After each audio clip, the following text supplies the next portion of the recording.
The Poison Belt by Sir Arthur Conan Doyle. This recording is by Mark Smith of Simpsonville, South Carolina. Chapter 1, entitled The Blurring of Lines.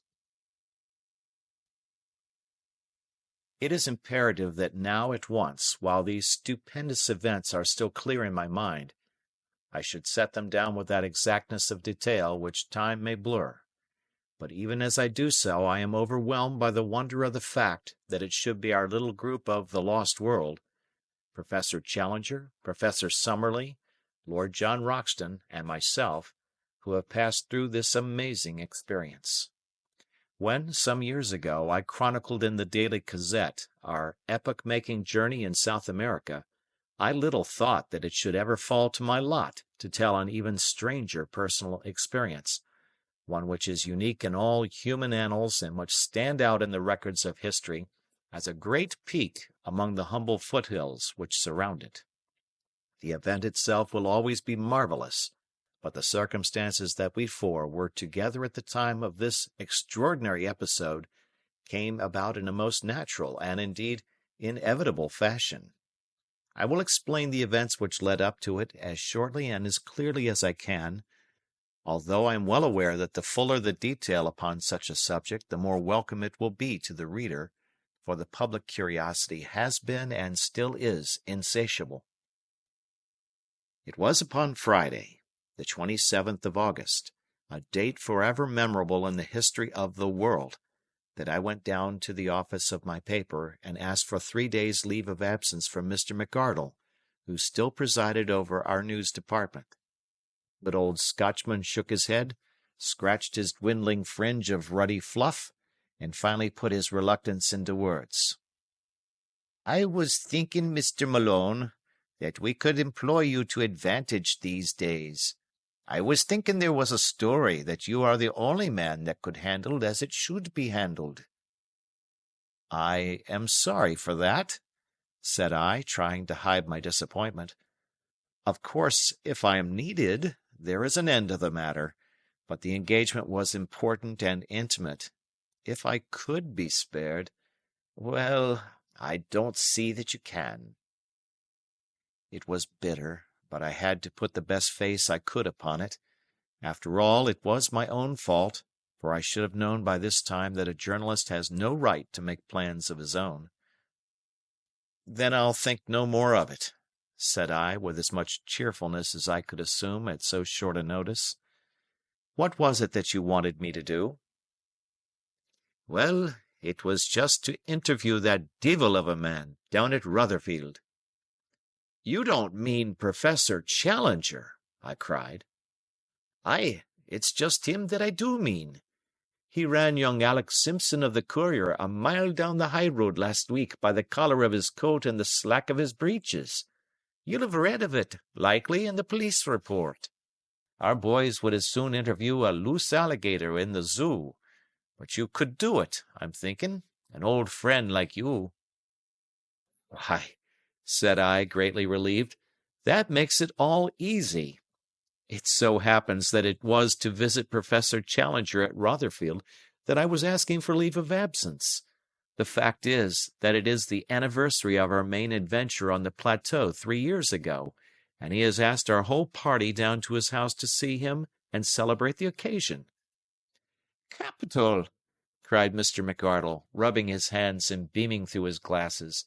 "Then you will be able to get his opinions out of him. In any other man I would say it was all moonshine, but the fellow has made good once, and who knows but he may again." "Get what out of him?" I asked. "What has he been doing?" "Haven't you seen his letter on scientific possibilities in today's Times?" "No." McArdle dived down and picked a copy from the floor. "Read it aloud," said he, indicating a column with his finger. "I'd be glad to hear it again, for I am not sure now that I have the man's meaning clear in my head." This was the letter which I read to the news editor of the Gazette. Scientific Possibilities. Sir, I have read with amusement, not wholly unmixed with some less complimentary emotion, the complacent and wholly fatuous letter of James Wilson MacPhail, which has lately appeared in your columns upon the subject of the blurring of Fraunhofer's lines in the spectra, both of the planets and of the fixed stars. He dismisses the matter as of no significance. To a wider intelligence it may well seem of very great possible importance, so great as to involve the ultimate welfare of every man, woman, and child upon this planet. I can hardly hope, by the use of scientific language, to convey any sense of my meaning to those ineffectual people who gather their ideas from the columns of a daily newspaper. I will endeavor, therefore, to condescend to their limitation, and to indicate the situation by the use of a homely analogy which will be within the limits of the intelligence of your readers. "Man, he's a wonder, a living wonder," said McArdle, shaking his head reflectively. "He'd put up the feathers of a sucking dove, and set up a riot at a Quakers' meeting. No wonder he has made London too hot for him. It's a pity, Mr. Malone, for it's a grand brain. Well, let's have the analogy." "We will suppose," I read, "that a small bundle of connected corks was launched in a sluggish current upon a voyage across the Atlantic. The corks drift slowly on from day to day with the same conditions all round them. If the corks were sentient, we could imagine that they would consider these conditions to be permanent and assured. But we, with our superior knowledge, know that many things might happen to surprise the corks. They may possibly float up against a ship, or a sleeping whale, or become entangled in seaweed. In any case, their voyage would probably end by their being thrown up on the rocky coast of Labrador. But what could they know of all this while they drifted so gently day by day in what they thought was a limitless and homogeneous ocean? Your readers will possibly comprehend that the Atlantic, in this parable, stands for the mighty ocean of ether through which we drift, and that the bunch of corks represents the little and obscure planetary system to which we belong. A third-rate sun, with its ragtag and bobtail of insignificant satellites, we float under the same daily conditions towards some unknown end, some squalid catastrophe which will overwhelm us at the ultimate confines of space, where we are swept over an etheric Niagara, or dashed upon some unthinkable Labrador. I see no room here for the shallow and ignorant optimism of your correspondent, Mr. James Wilson MacPhail, but many reasons why we should watch with a very close and interested attention every indication of change in those cosmic surroundings upon which our own ultimate fate may depend." "Man, he'd have made a grand minister," said McArdle. "It just booms like an organ. Let's get down to what it is that's troubling him."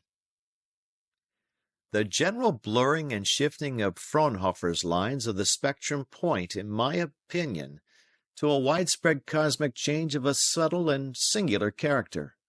Light from a planet is the reflected light of the sun. Light from a star is a self-produced light. But the spectra both from planets and stars have, in this instance, all undergone the same change. Is it, then, a change in those planets and stars? To me, such an idea is inconceivable. What common change could simultaneously come upon them all? Is it a change in our own atmosphere? It is possible, but in the highest degree improbable, since we see no signs of it around us, and chemical analysis has failed to reveal it. What, then, is the third possibility? That it may be a change in the conducting medium, in that infinitely fine ether which extends from star to star and pervades the whole universe. Deep in that ocean we are floating upon a slow current. Might that current not drift out into belts of ether which are novel, and have properties of which we have never conceived? There is a change somewhere. This cosmic disturbance of the spectrum proves it. It may be a good change. It may be an evil one. It may be a neutral one. We do not know. Shallow observers may treat the matter as one which can be disregarded, but one who, like myself, is possessed of the deeper intelligence of the true philosopher will understand that the possibilities of the universe are incalculable, and that the wisest man is he who holds himself ready for the unexpected. To take an obvious example, who would undertake to say that the mysterious and universal outbreak of illness recorded in your columns this very morning as having broken out among the indigenous races of Sumatra has no connection with some cosmic change to which they may respond more quickly than the more complex peoples of Europe? I throw out the idea for what it is worth. To assert it is, in the present stage, as unprofitable as to deny it, but it is an unimaginative numbskull who is too dense to perceive that it is well within the bounds of scientific possibility. Yours faithfully, George Edward Challenger, The Briars, Rotherfield. "It's a fine, stimulating letter," said McArdle thoughtfully, fitting a cigarette into the long glass tube which he used as a holder. "What's your opinion of it, Mr. Malone?" I had to confess my total and humiliating ignorance of the subject at issue. What, for example, were Fraunhofer's lines? McArdle had just been studying the matter with the aid of our tame scientist at the office, and he picked from his desk two of those many-colored spectral bands which bear a general resemblance to the hat ribbons of some young and ambitious cricket club. He pointed out to me that there were certain black lines which formed crossbars upon the series of brilliant colors extending from the red at one end, through gradations of orange, yellow, green, blue, and indigo, to the violet at the other. "Those dark bands are Fraunhofer's lines," said he. "The colors are just light itself. Every light, if you can split it up with a prism, gives the same colors. They tell us nothing. It is the lines that count, because they vary according to what it may be that produces the light. It is these lines that have been blurred instead of clear this last week, and all the astronomers have been quarreling over the reason. Here's a photograph of the blurred lines for our issue tomorrow. The public have taken no interest in the matter up to now, but this letter of Challenger's in the Times will make them wake up, I'm thinking." "And this about Sumatra?" "Well, it's a long cry from a blurred line in a spectrum to a sick nigger in Sumatra, and yet the chiel has shown us once before that he knows what he's talking about. There is some queer illness down yonder, that's beyond all doubt, and today there's a cable just come in from Singapore that the lighthouses are out of action in the Straits of Sundan, and 2 ships on the beach in consequence. Anyhow, it's good enough for you to interview Challenger upon. If you get anything definite, let us have a column by Monday." I was coming out from the news editor's room, turning over my new mission in my mind, when I heard my name called from the waiting room below. It was a telegraph boy with a wire which had been forwarded from my lodgings at Streatham. The message was from the very man we had been discussing, and ran thus: "Malone, 17, Hill Street, Streatham. Bring oxygen. Challenger." Bring oxygen! The professor, as I remembered him, had an elephantine sense of humor, capable of the most clumsy and unwieldy gambollings. Was this one of those jokes which used to reduce him to uproarious laughter, when his eyes would disappear and he was all gaping mouth and wagging beard, supremely indifferent to the gravity of all around him? I turned the words over, but could make nothing even remotely jocose out of them. Then surely it was a concise order, though a very strange one. He was the last man in the world whose deliberate command I should care to disobey. Possibly some chemical experiment was afoot. Possibly— well, it was no business of mine to speculate upon why he wanted it. I must get it. There was nearly an hour before I should catch the train at Victoria. I took a taxi, and having ascertained the address from the telephone book, I made for the Oxygen Tube Supply Company in Oxford Street. As I alighted on the pavement at my destination, two youths emerged from the door of the establishment carrying an iron cylinder, which, with some trouble, they hoisted into a waiting motor car. An elderly man was at their heels, scolding and directing in a creaky, sardonic voice. He turned towards me. There was no mistaking those austere features and that goatee beard. It was my old cross-grained companion, Professor Summerlee. "What!" he cried. "Don't tell me that you have had one of those preposterous telegrams for oxygen." I exhibited it. "Well, well, I have had one too, and as you see, very much against the grain, I have acted upon it. Our good friend is as impossible as ever. The need for oxygen could not have been so urgent that he must desert the usual means of supply and encroach upon the time of those who are really busier than himself. Why could he not order it direct?" I could only suggest that he probably wanted it at once. "Or thought he did, which is quite another matter. But it is superfluous now for you to purchase any, since I have this considerable supply." Still, for some reason, he seems to wish that I should bring oxygen too. It will be safer to do exactly what he tells me. Accordingly, in spite of many grumbles and remonstrances from Summerlee, I ordered an additional tube, which was placed with the other in his motor car, for he had offered me a lift to Victoria. I turned away to pay off my taxi, the driver of which was very cantankerous and abusive over his fare. As I came back to Professor Summerlee, he was having a furious altercation with the men who had carried down the oxygen, his little white goat's beard jerking with indignation.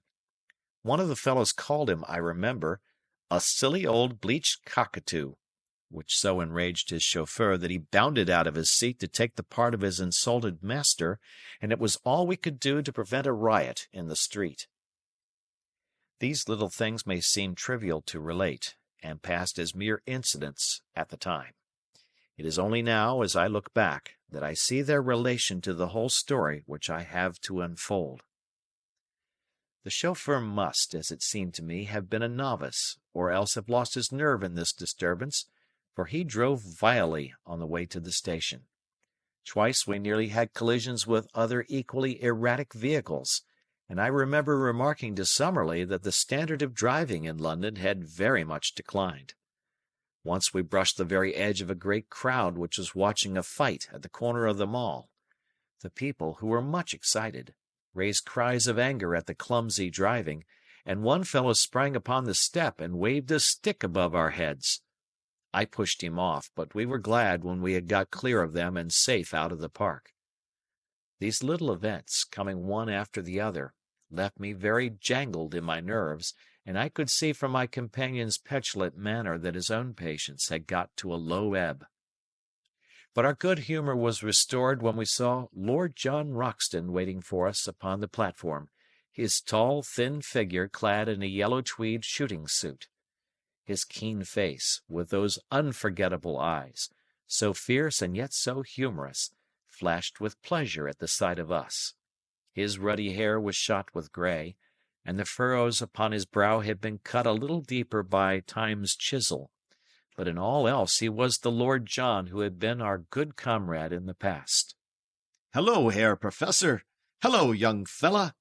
he shouted as he came toward us. He roared with amusement when he saw the oxygen cylinders upon the porter's trolley behind us. "So you've got them too!" he cried. "Mine is in the van. Whatever can the old dear be after?" "Have you seen his letter in the Times?" I asked. "What was it?" "Stuff and nonsense," said Summerlee harshly. "Well, it's at the bottom of this oxygen business, or I am mistaken," said I. "Stuff and nonsense!" cried Summerlee again with quite unnecessary violence. We'd all got into a first-class smoker, and he'd already lit the short and charred old briar pipe which seemed to singe the end of his long, aggressive nose. "Friend Challenger is a clever man," said he with great vehemence. "No one can deny it. It's a fool that denies it. Look at his hat. There's a 60-ounce brain inside it, A big engine, running smooth, and turning out clean work. Show me the engine house and I'll tell you the size of the engine. But he is a born charlatan. You've heard me tell him so to his face. A born charlatan, with a kind of dramatic trick of jumping into the limelight. Things are quiet, so friend Challenger sees a chance to set the public talking about him. You don't imagine that he seriously believes all this nonsense about a change in the ether and a danger to the human race? Was ever such a cock and bull story in this life? He sat like an old white raven, croaking and shaking with sardonic laughter. A wave of anger passed through me as I listened to Summerlee. It was disgraceful that he should speak thus of the leader who had been the source of all our fame and given us such an experience as no men have ever enjoyed. I had opened my mouth to utter some hot retort when Lord John got before me. "You had a scrap once before with old man Challenger," said he sternly, "and you were down and out inside 10 seconds. It seems to me, Professor Summerlee, that he's beyond your class, and the best you can do with him is to walk wide and leave him alone." "Besides," said I, "he has been a good friend to every one of us. Whatever his faults may be, he is as straight as a line, and I don't believe he ever speaks evil of his comrades behind their backs." "Well said, young fellow, my lad," said Lord John Roxton. Then, with a kindly smile, he slapped Professor Summerlee upon his shoulder. "Come, Herr Professor, we're not going to quarrel at this time of day. We've seen too much together.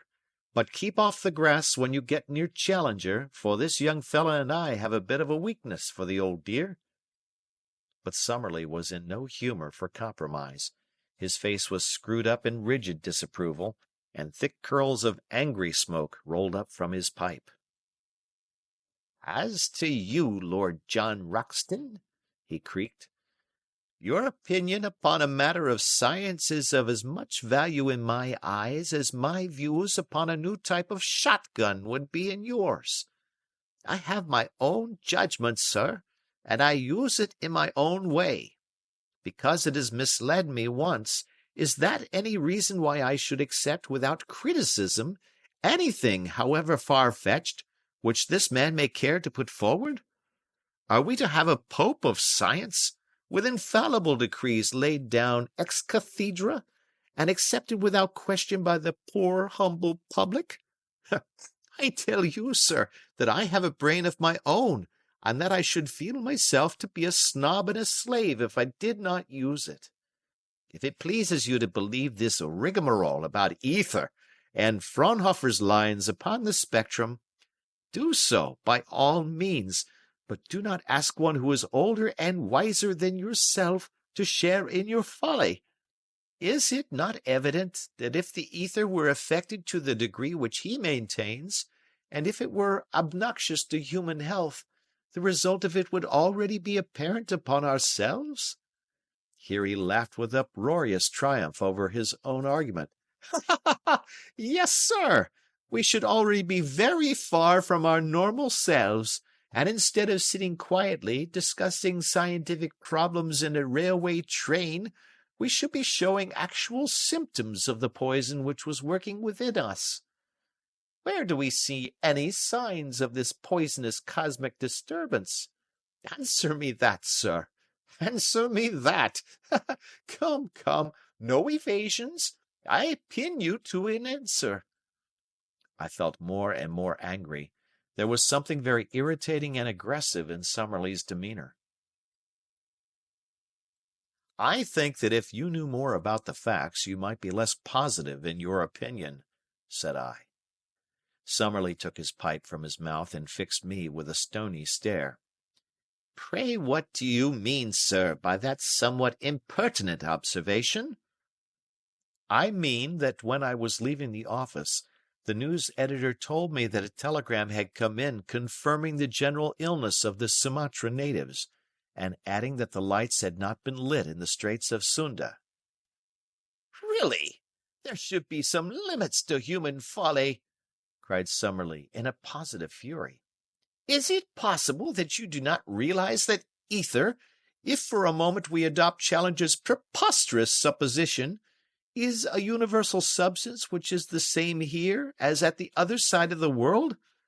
Do you for an instant suppose that there is an English ether and a Sumatran ether? Perhaps you imagine that the ether of Kent is in some way superior to the ether of Surrey, through which this train is now bearing us. There really are no bounds to the credulity and ignorance of the average layman. Is it conceivable that the ether in Sumatra should be so deadly as to cause total insensibility, at the very time when the ether here has had no appreciable effect upon us whatever? Personally, I can truly say that I never felt stronger in body or better balanced in mind in my life. That may be. I don't profess to be a scientific man, said I, though I have heard somewhere that the science of one generation is usually the fallacy of the next. But it does not take much common sense to see that, as we seem to know so little about ether, it might be affected by some local conditions in various parts of the world, and might show an effect over there which would only develop later with us. With might and may you can prove anything, cried Summerlee furiously. Pigs may fly. Yes, sir, pigs may fly, but they don't. It is not worth arguing with you. Challenger has filled you with his nonsense, and you are both incapable of reason. I had as soon lay arguments before those railway cushions. I must say, Professor Summerlee, that your manners do not seem to have improved since I last had the pleasure of meeting you, said Lord John severely.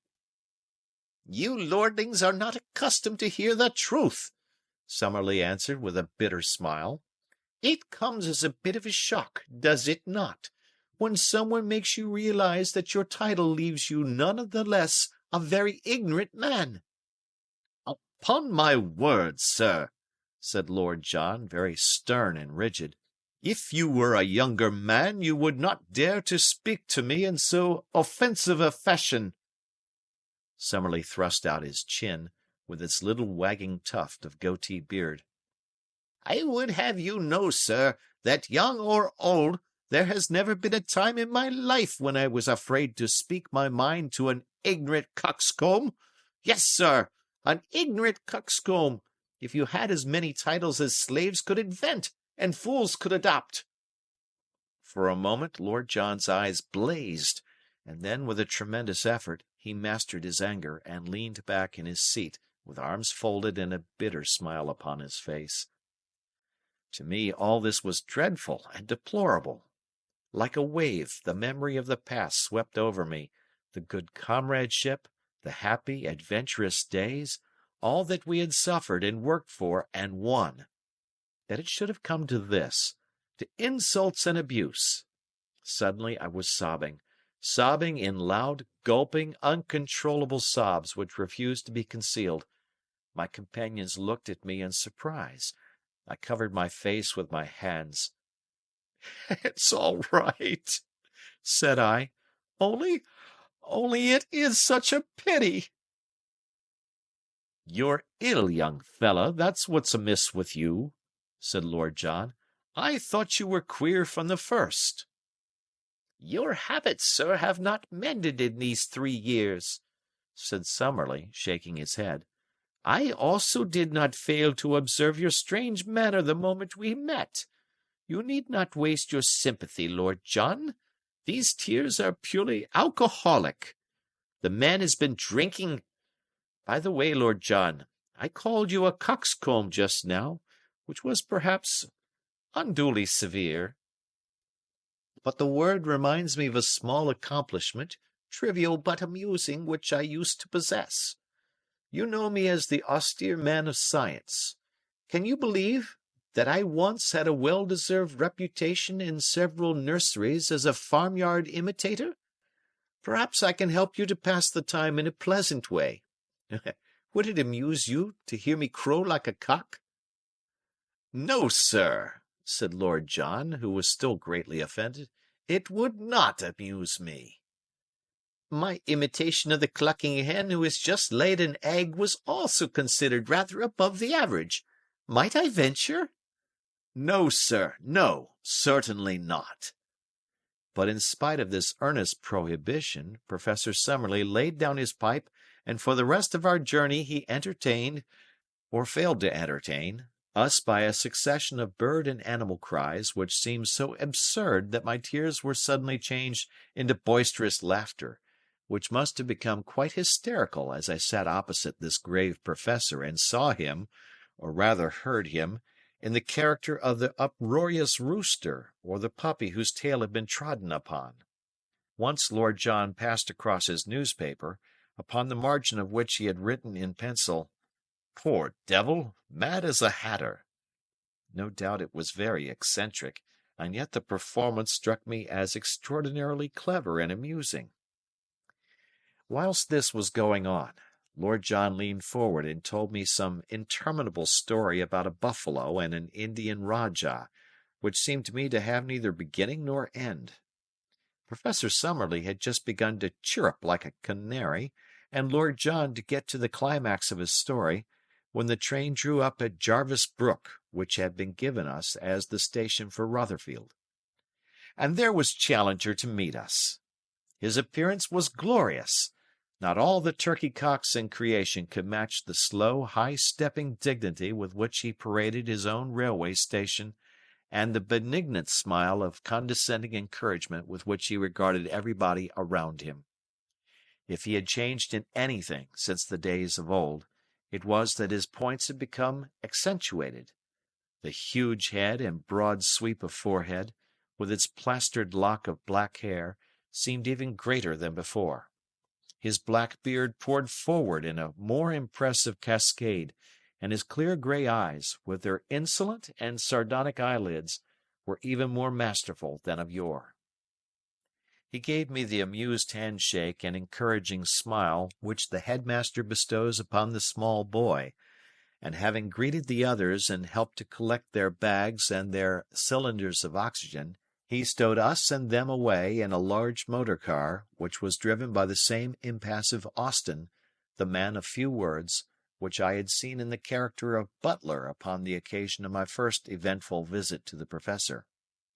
Our journey led us up a winding hill through beautiful country. I sat in front with the chauffeur, but behind me my three comrades seemed to me to be all talking together. Lord John was still struggling with his buffalo story, so far as I could make out, while once again I heard, as of old, the deep rumble of Challenger and the insistent accents of Summerlee as their brains locked in high and fierce scientific debate. Suddenly Austin slanted his mahogany face toward me without taking his eyes from his steering wheel.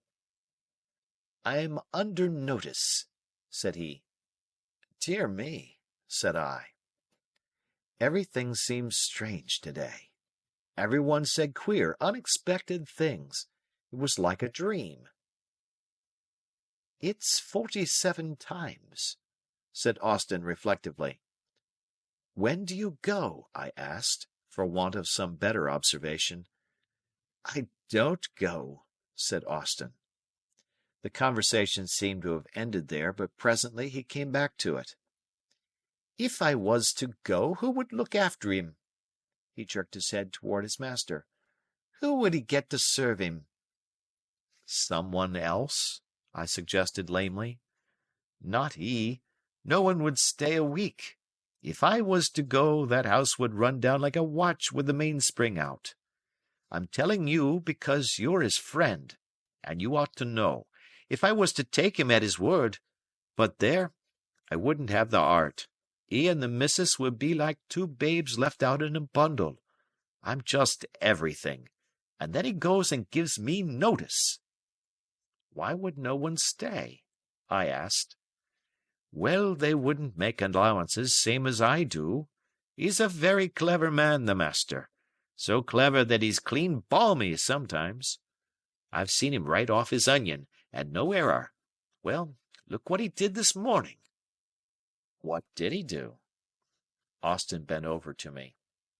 "He bit the housekeeper," said he in a hoarse whisper. "Bit her?" Yes, sir. Bit her on the leg. I saw her with my own eyes starting a marathon from the hall door. Good gracious! So you'd say, sir, if you could see some of the goings-on. He don't make friends with the neighbors. There's some of them thinks that when he was up among them monsters you wrote about, it was just home sweet home for the master, and he was never in fitter company. That's what they say. But I've served him 10 years, and I'm fond of him, and mind you, he's a great man, when all's said and done, and it's an honor to serve him. But he does try one cruel at times. Now look at that, sir. That ain't what you might call old-fashioned hospitality, is it now? Just you read it for yourself. The car, on its lowest speed, had ground its way up a steep, curving ascent. At the corner a notice board peered over a well-clipped hedge. As Austin said, it was not difficult to read, for the words were few and arresting. Warning: visitors, pressmen, and mendicants are not encouraged. G.E. Challenger. No, it's not what you might call hearty, said Austin, shaking his head and glancing up at the deplorable placard. It wouldn't look well in a Christmas card. I beg your pardon, sir, for I haven't spoke as much as this for many a long year, but to-day my feelings seem to have got the better of me. He can sack me till he's blue in the face, but I ain't going, that's flat. I'm his man and he's my master, and so it will be, I expect, to the end of the chapter.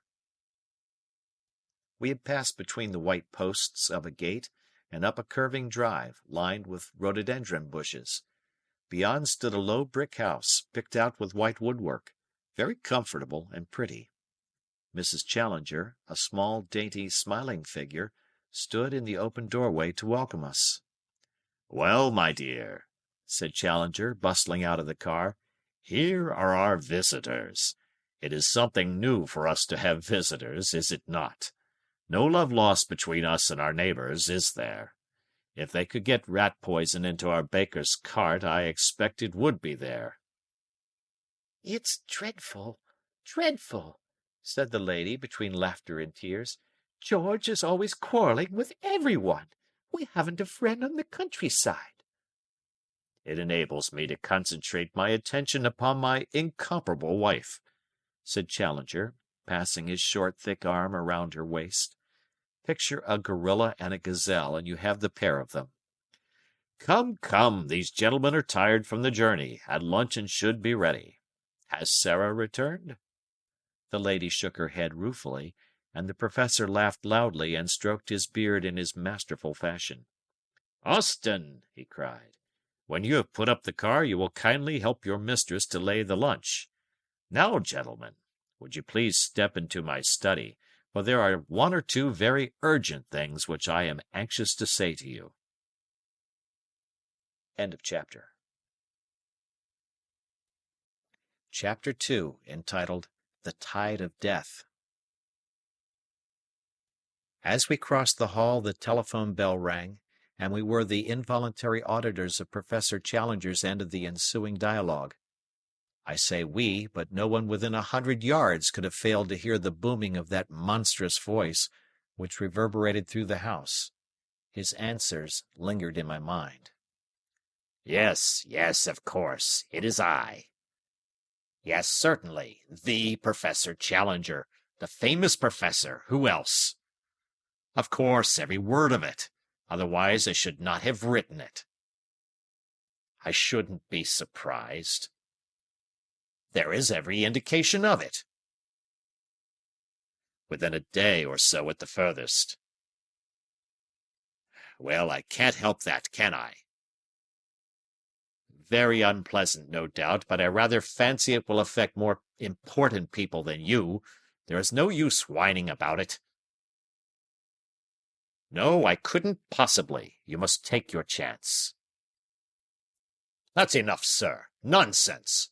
I have something more important to do than to listen to such twaddle."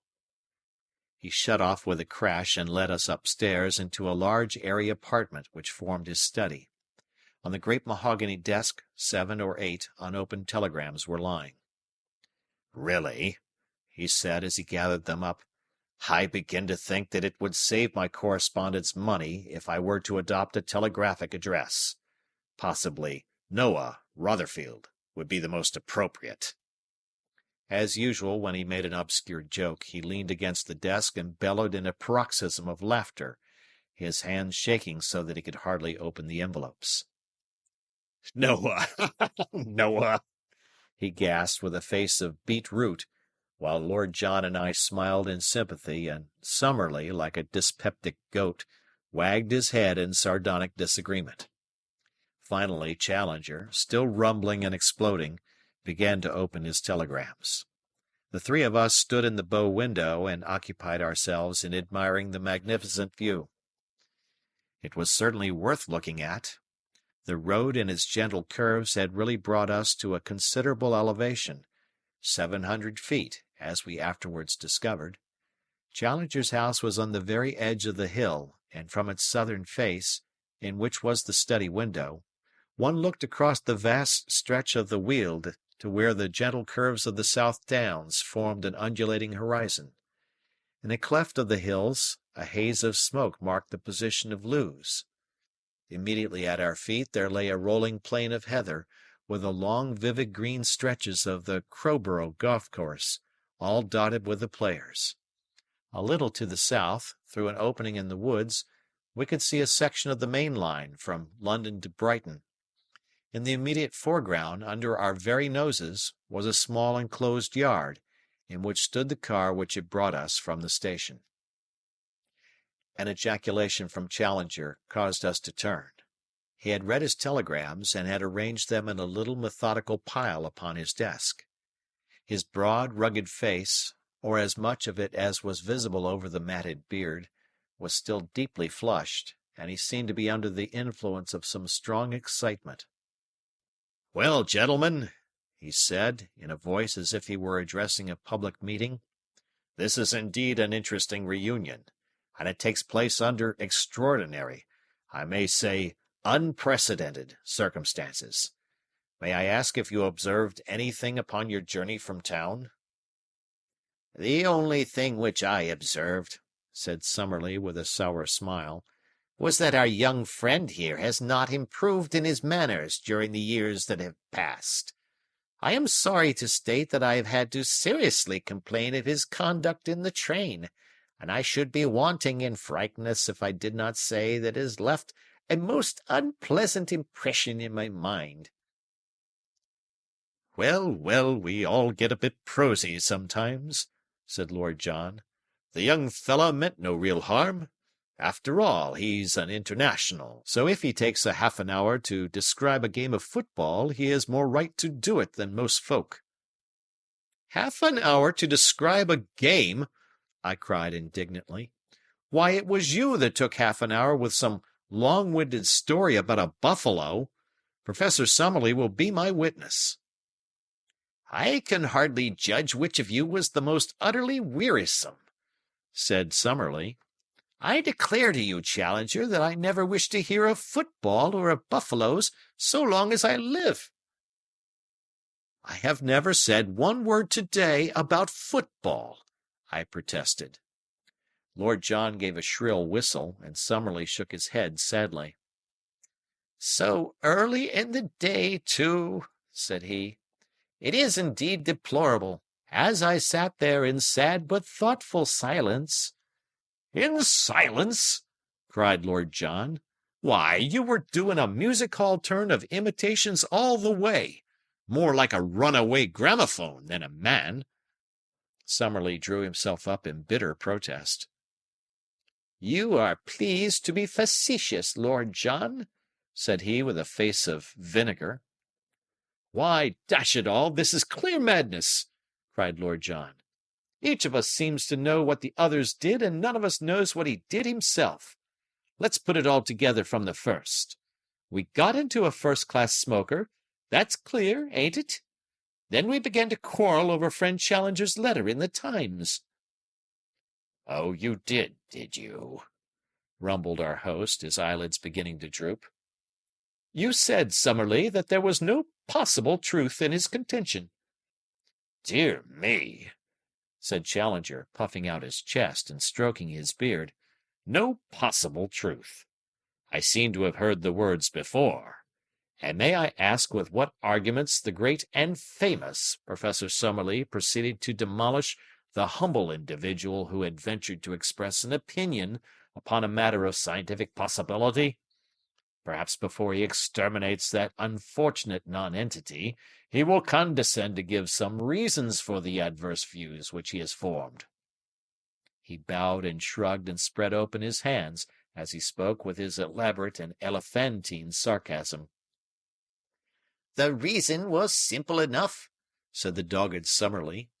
"I contended that if the ether surrounding the earth was so toxic in one quarter that it produced dangerous symptoms, it was hardly likely that we three in the railway carriage should be entirely unaffected."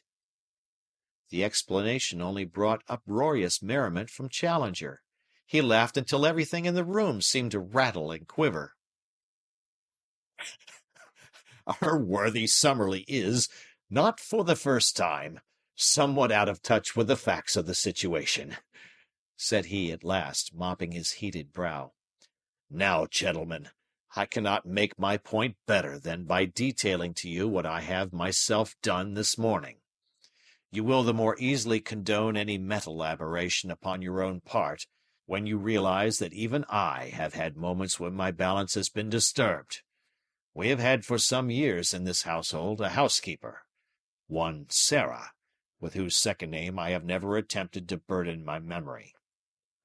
She is a woman of a severe and forbidding aspect, prim and demure in her bearing, very impassive in her nature, and never known within our experience to show signs of any emotion. As I sat alone at my breakfast, Mrs. Challenger is in the habit of keeping her room of a morning. It suddenly entered my head that it would be entertaining and instructive to see whether I could find any limits to this woman's imperturbability.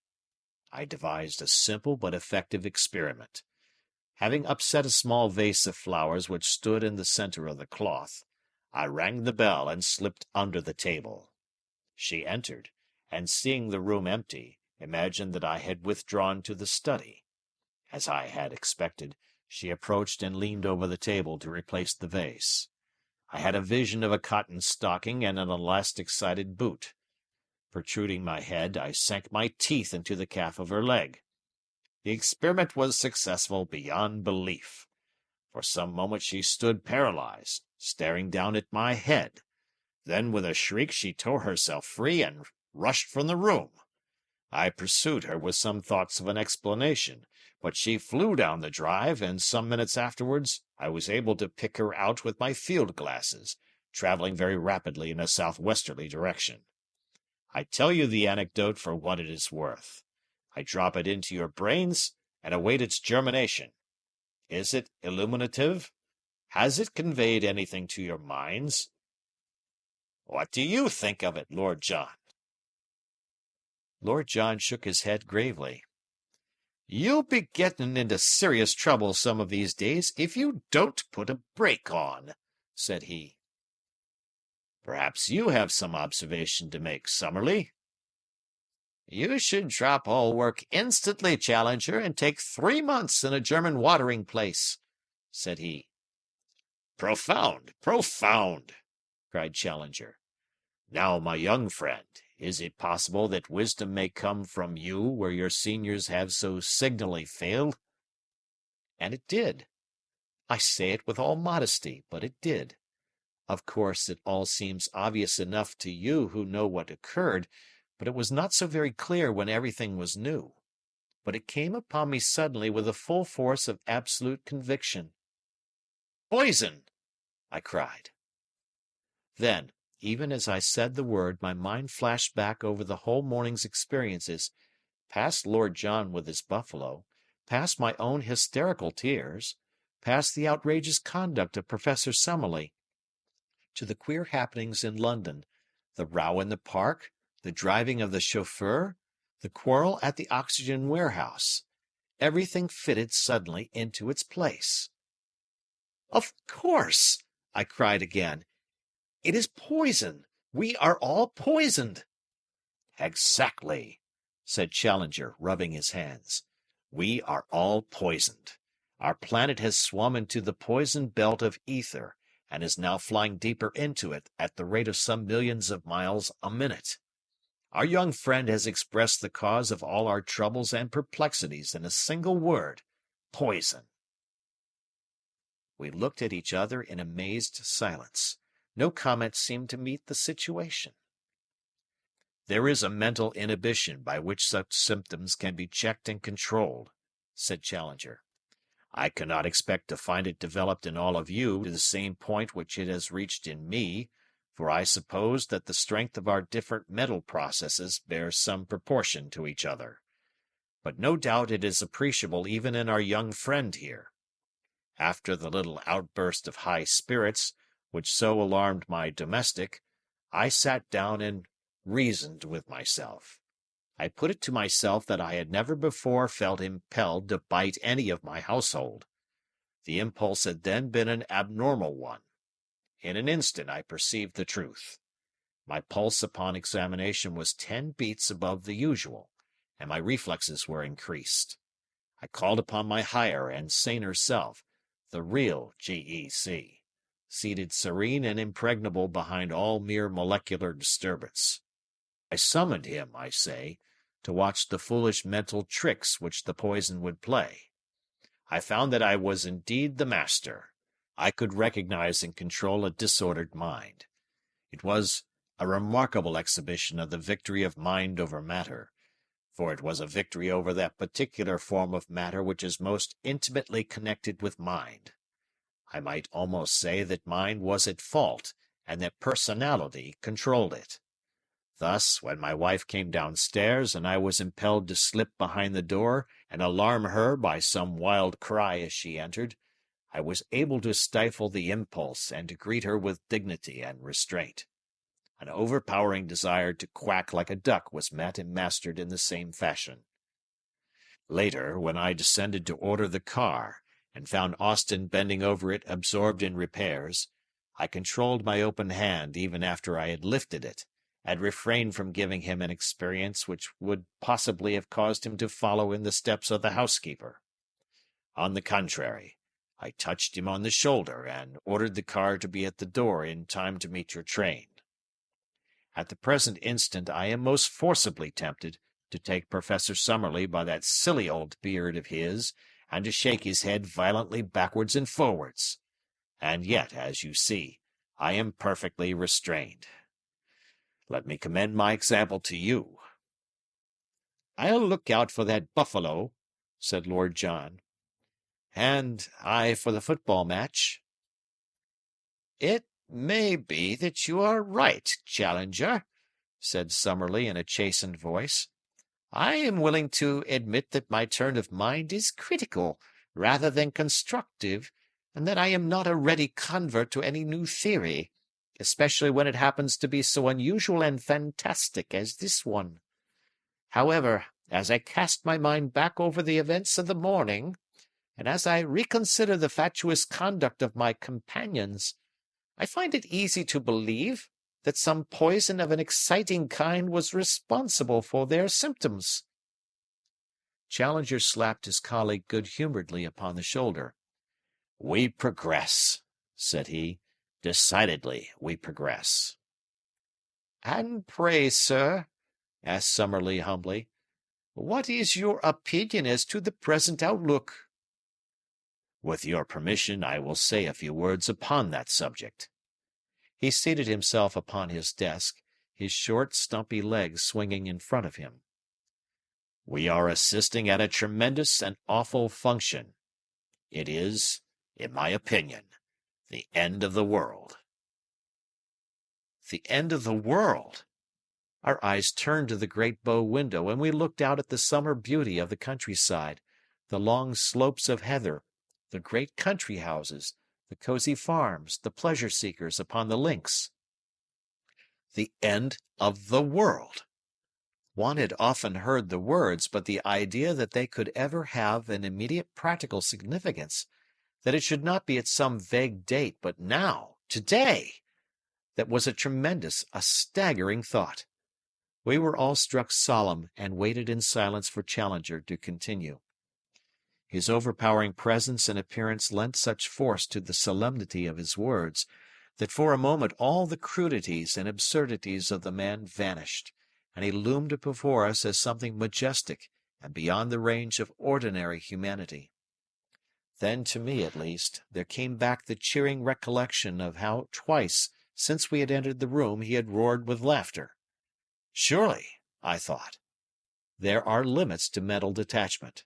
The crisis cannot be so great or so pressing after all. You will conceive a bunch of grapes, said he, which are covered by some infinitesimal but noxious bacillus. The gardener passes it through a disinfecting medium. It may be that he desires his grapes to be cleaner. It may be that he needs space to breed some fresh bacillus less noxious than the last. He dips it into the poison, and they are gone. Our gardener is, in my opinion, about to dip the solar system, and the human bacillus, the little mortal vibrio which twisted and wriggled upon the outer rind of the earth, will in an instant be sterilized out of existence. Again there was silence. It was broken by the high trill of the telephone bell. There is one of our bacilli squeaking for help, said he with a grim smile. They are beginning to realize that their continued existence is not really one of the necessities of the universe. He was gone from the room for a minute or two. I remember that none of us spoke in his absence. The situation seemed beyond all words or comments.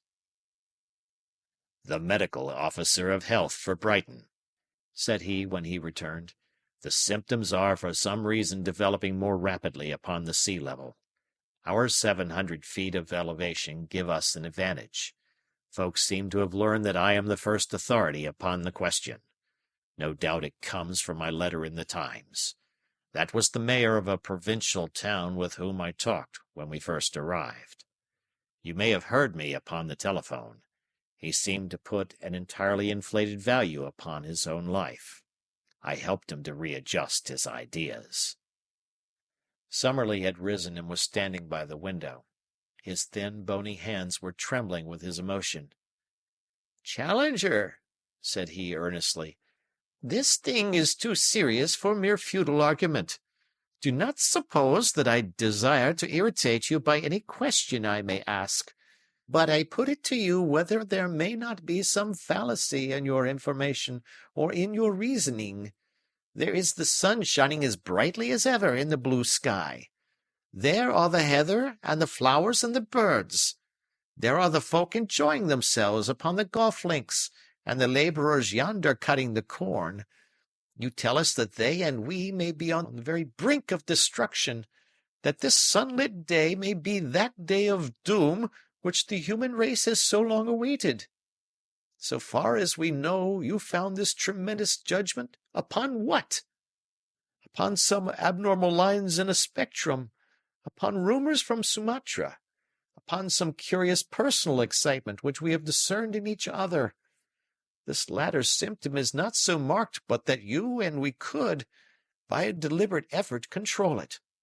You need not stand on ceremony with us, Challenger. We have all faced death together before now. Speak out, and let us know exactly where we stand, and what, in your opinion, are our prospects for our future." It was a brave, good speech, a speech from that stanch and strong spirit which lay behind all the acidities and angularities of the old zoologist. Lord John rose and shook him by the hand. "My sentiment to a tick," said he. "Now, Challenger, it's up to you to tell us where we are. We ain't nervous folk, as you know well, but when it comes to making a week-end visit and finding you've run full butt into the day of judgment, it wants a bit of explaining. What's the danger, and how much of it is there, and what are we going to do to meet it?"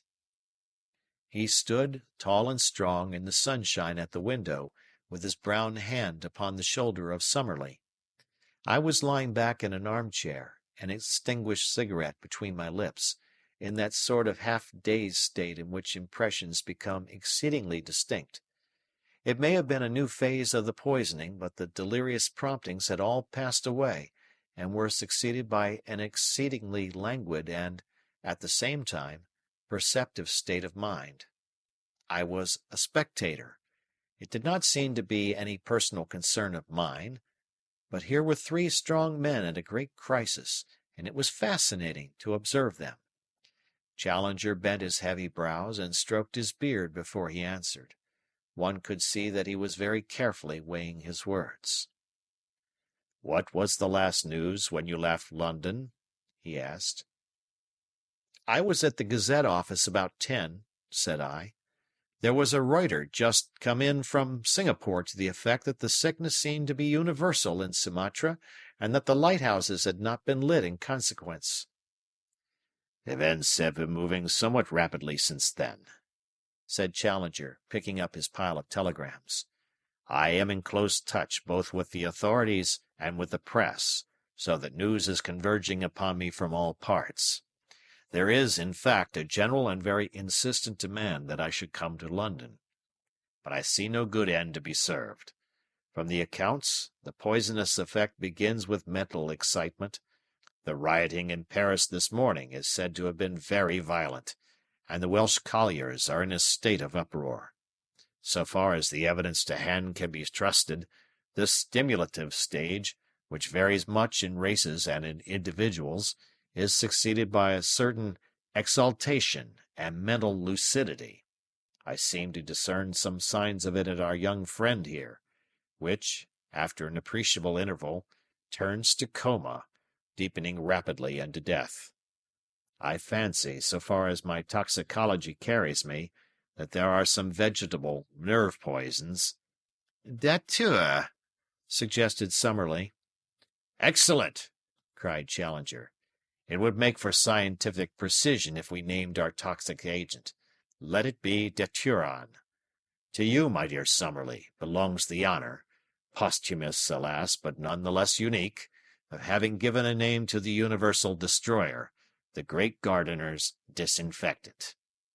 The symptoms of daturon, then, may be taken to be such as I indicate. That it will involve the whole world and that no life can possibly remain behind seems to me to be certain, since ether is a universal medium. Up to now it has been capricious in the places where it is attacked, but the difference is only a matter of a few hours, and it is like an advancing tide which covers one strip of sand and then another, running hither and thither in irregular streams, until at last it has submerged it all. There are laws at work in connection with the action and distribution of daturon, which would have been of deep interest had the time at our disposal permitted us to study them. So far as I can trace them," here he glanced over his telegrams, "the less developed races have been the first to respond to its influence. There are deplorable accounts from Africa, and the Australian aborigines appear to have been already exterminated.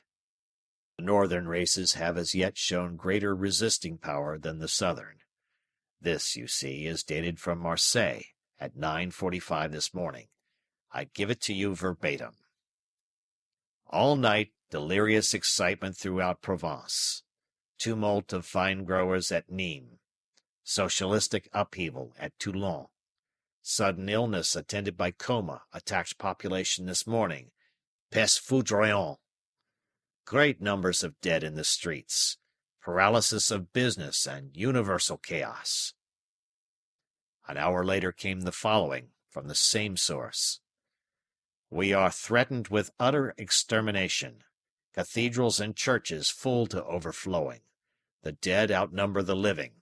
It is inconceivable and horrible.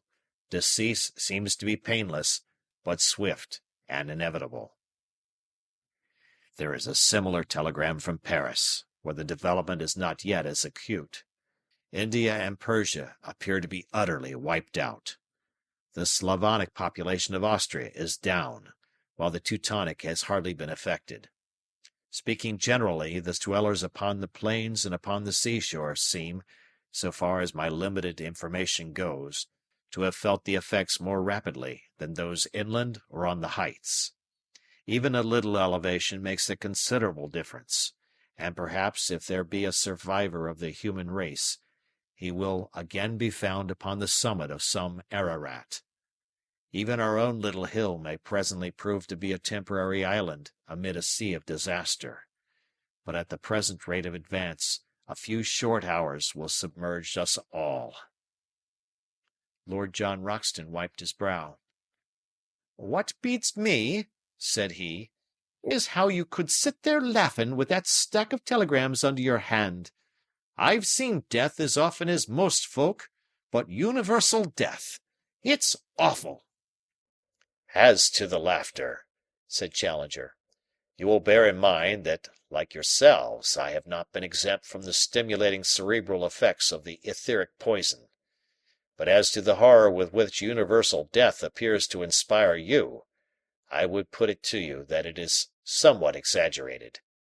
If you were sent to sea alone in an open boat to some unknown destination, your heart might well sink within you. The isolation, the uncertainty, would oppress you. But if your voyage were made in a goodly ship, which bore within it all your relations and your friends, you would feel that, however uncertain your destination might still remain, you would at least have one common and simultaneous experience which would hold you to the end in the same close communion. A lonely death may be terrible, but a universal one, as painless as this would appear to be, is not, in my judgment, a matter for apprehension.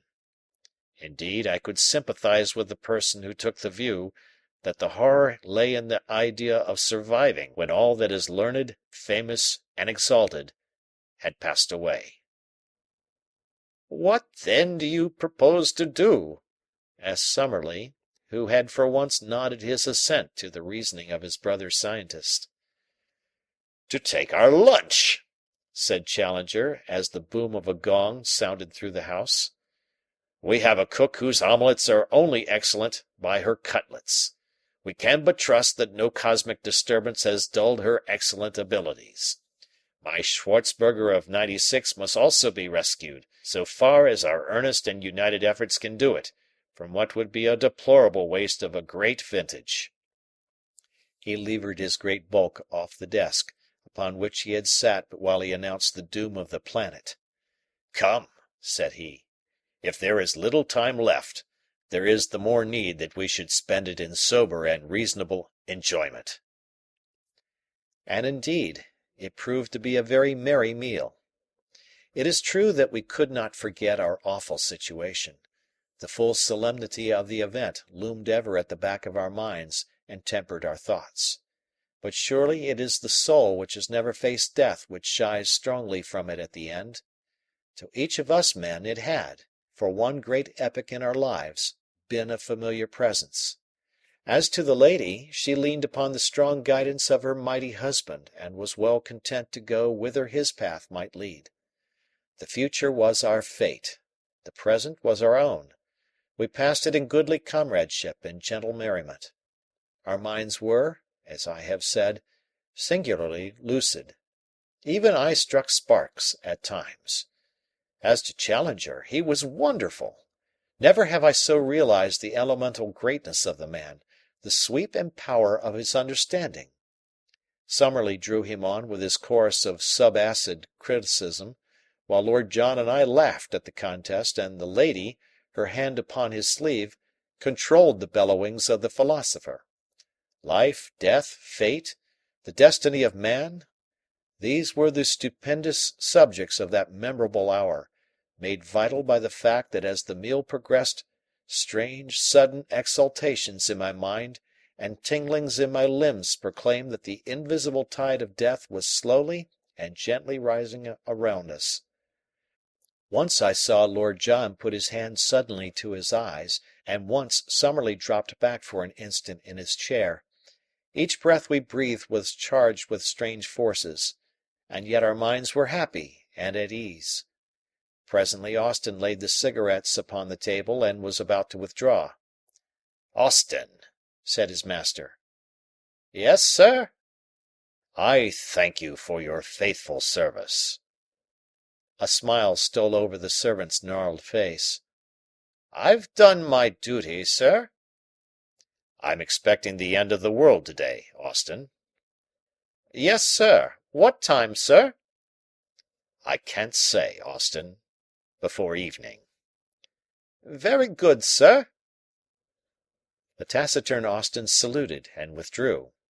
Challenger lit a cigarette, and, drawing his chair closer to his wife's, he took her hand in his. "You know how matters stand, dear," said he. "I have explained it also to our friends here. You're not afraid, are you?" It won't be painful, George? No more than laughing gas at the dentist's. Every time you have had it, you have practically died. But that is a pleasant sensation. So may death be. The worn-out bodily machine can't record its impression, but we know the mental pleasure which lies in a dream or a trance. Nature may build a beautiful door, and hang it with many a gauzy and shimmering curtain to make an entrance to the new life for our wondering souls. In all my probings of the actual, I have always found wisdom and kindness at the core, and if ever the frightened mortal needs tenderness, it is surely as he makes the passage perilous from life to life. No, Summerlee, I will have none of your materialism, for I, at least, am too great a thing to end in mere physical constituents, a packet of salts and 3 bucketfuls of water. Here, here, and he beat his great head with his huge hairy fist, there is something which uses matter, but is not of it, something which might destroy death, but which death can never destroy. Talkin' of death, said Lord John, I'm a Christian of sorts, but it seems to me there was something mighty natural in those ancestors of ours who were buried with their axes and bows and arrows and the like, same as if they were living on just the way as they had used to. I don't know, he added, looking round the table in a shamefaced way, that I wouldn't feel more homely myself if I was put away with my old 450 Express and the fowling piece, the shorter one with the rubbered stock, and a clip or 2 of cartridges. Just a fool's fancy, of course, but there it is. How does it strike you, Herr Professor? Well, said Summerlee, since you ask my opinion, it strikes me as an indefensible throwback to the Stone Age or before it. I am of the 20th century myself, and would wish to die like a reasonable civilized man. I don't know that I am more afraid of death than the rest of you, for I am an oldish man, and come what may, I can't have very much longer to live. But it is all against my nature to sit waiting without a struggle, like a sheep for the butcher. It is quite certain, Challenger, that there is nothing we can do? To save us, nothing, said Challenger. To prolong our lives a few hours and thus to see the evolution of this mighty tragedy before we are actually involved in it, that may prove to be within my powers. I have taken certain steps. The oxygen? Exactly, the oxygen. But what can oxygen effect in the face of a poisoning of the ether? There is not a greater difference in quality between a brickbat and a gas than there is between oxygen and ether. They are different planes of matter. They cannot impinge upon one another. Come, Challenger, you could not defend such a proposition. My good Summerlee, this etheric poison is most certainly influenced by material agents. We see it in the methods and distribution of the outbreak. We should not a priori have expected it, but it is undoubtedly a fact. Hence I am strongly of opinion that a gas like oxygen, which increases the vitality and the resisting power of the body, would be extremely likely to delay the action of what you have so happily named the daturon. It may be that I am mistaken, but I have every confidence in the correctness of my reasoning. Well, said Lord John, if we've got to sit sucking at those tubes like so many babies with their bottles, I'm not taking any. There will be no need for that, Challenger answered. We have made arrangements. It is to my wife that you chiefly owe it, that her boudoir shall be made as airtight as is practicable. with matting and varnished paper. Good heavens, Challenger, you don't suppose you can keep out ether with varnished paper? Really, my worthy friend, you are a trifle perverse in missing the point. It is not to keep out the ether that we have gone to such trouble. It is to keep in the oxygen. I trust that if we can ensure an atmosphere hyperoxygenated to a certain point, we may be able to retain our senses. I had 2 tubes of the gas, and you have brought me 3 more. It is not much, but it is something. How long will they last? I have not an idea. We will not turn them on until our symptoms become unbearable. Then we shall dole the gas out as it is urgently needed. It may give us some hours, possibly even some days, on which we may look out upon a blasted world. Our own fate is delayed to that extent, and we will have the very singular experience, we 5, of being in all probability the absolute rearguard of the human race upon its march into the unknown. Perhaps you will be kind enough now to give me a hand with the cylinders. It seems to me that the atmosphere already grows somewhat more oppressive. End of chapter. Chapter 3, entitled Submerged.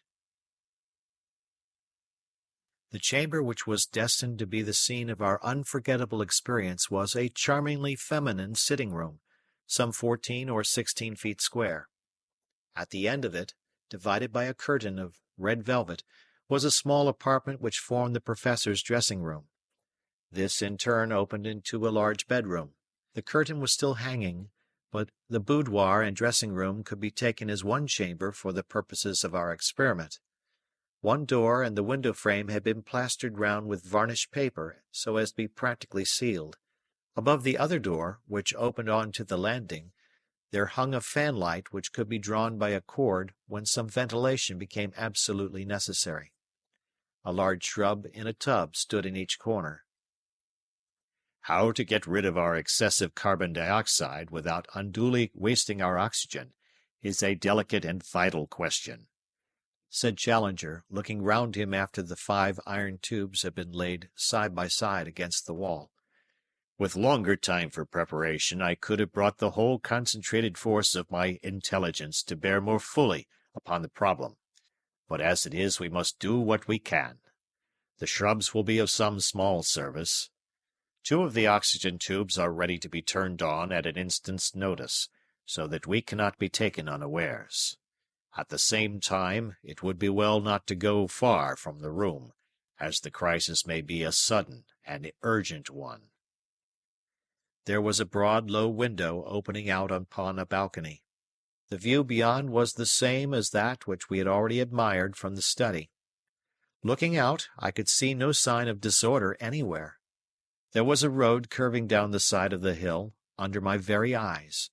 A cab from the station, one of those prehistoric survivals, which are only to be found in our country villages, was toiling slowly up the hill. Lower down was a nurse girl wheeling a perambulator and leading a second child by the hand. The blue reeks of smoke from the cottages gave the whole widespread landscape an air of settled order and homely comfort. Nowhere in the blue heaven or on the sunlit earth was there any foreshadowing of a catastrophe. The harvesters were back in the fields once more, and the golfers, in pairs and fours, were still streaming round the links.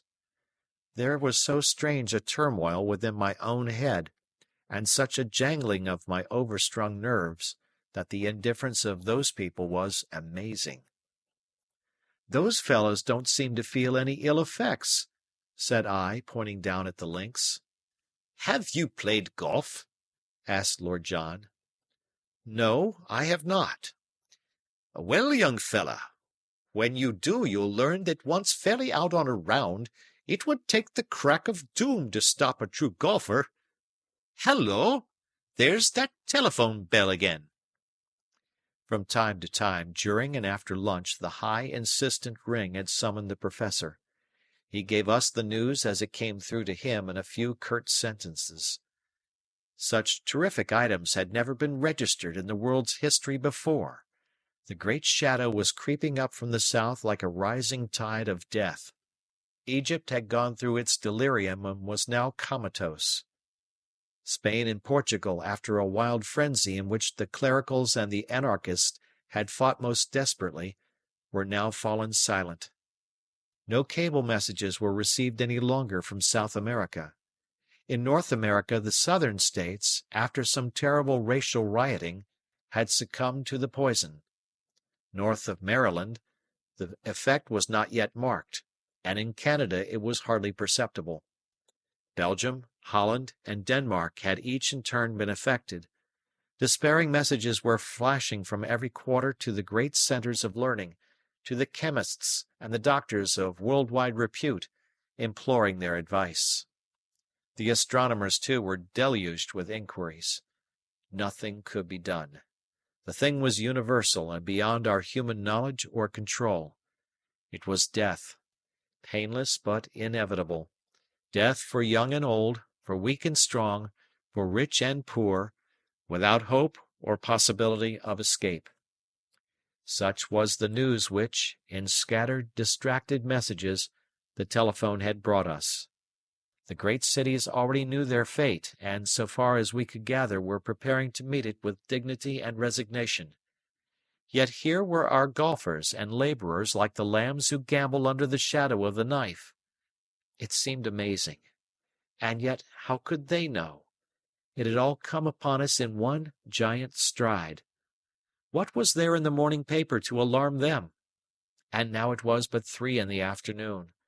Even as we looked, some rumor seemed to have spread, for we saw the reapers hurrying from the fields. Some of the golfers were returning to the clubhouse. They were running as if taking refuge from a shower. Their little caddies trailed behind them. Others were continuing their game. The nurse had turned and was pushing her perambulator hurriedly up the hill again. I noticed that she had her hand to her brow. The cab had stopped, and the tired horse, with his head sunk to his knees, was resting. Above there was a perfect summer sky, one huge vault of unbroken blue, save for a few fleecy white clouds over the distant downs.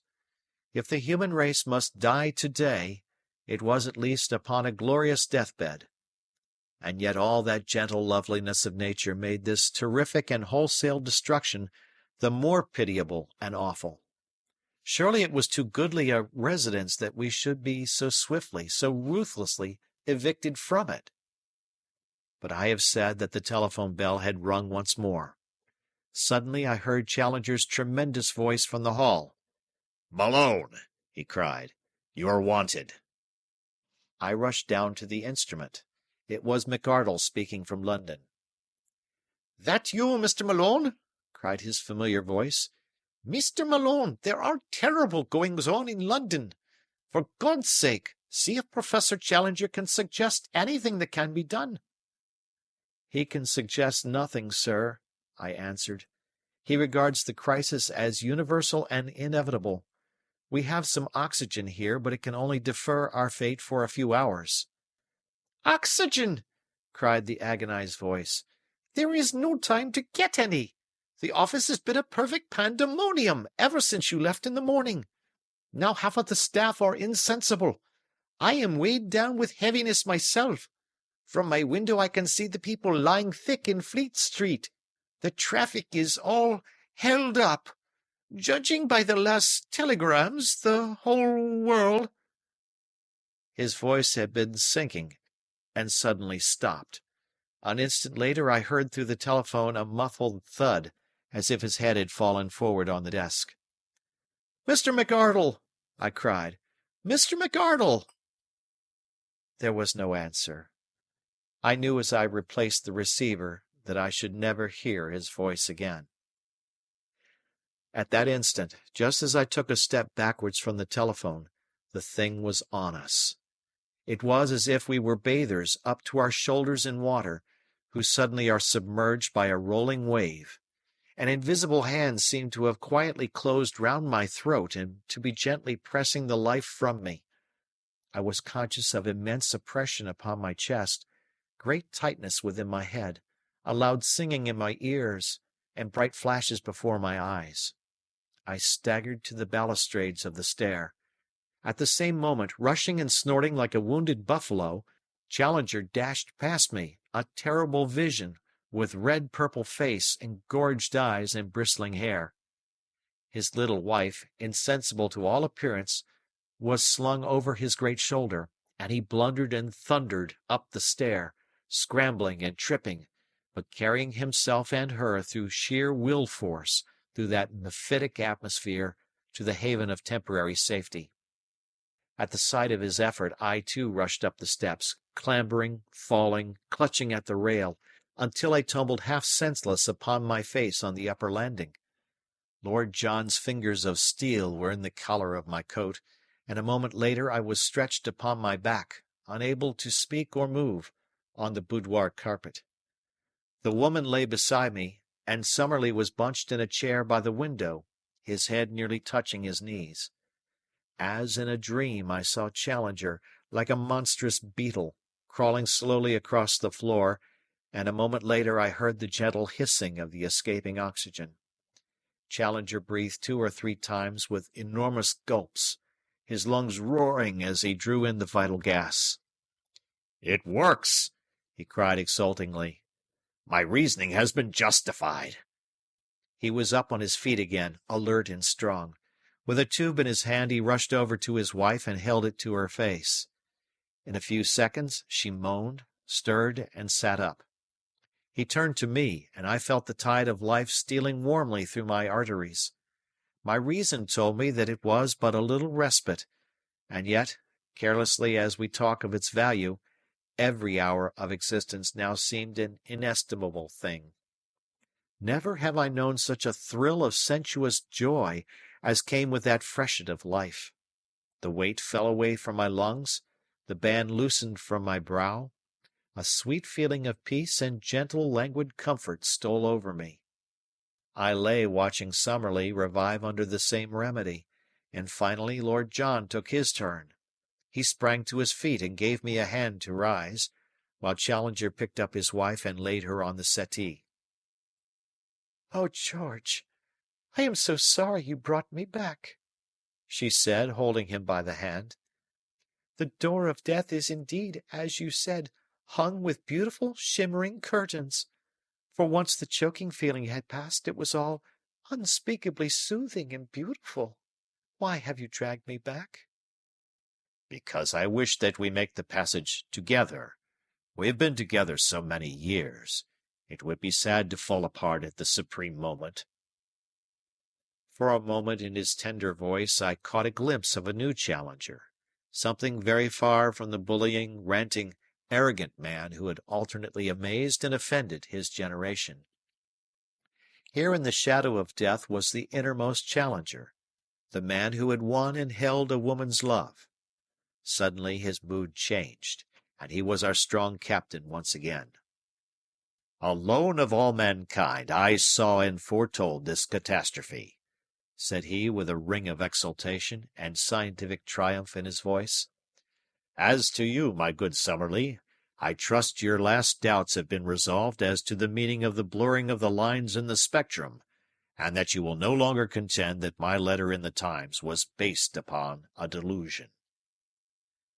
For once our pugnacious colleague was deaf to a challenge.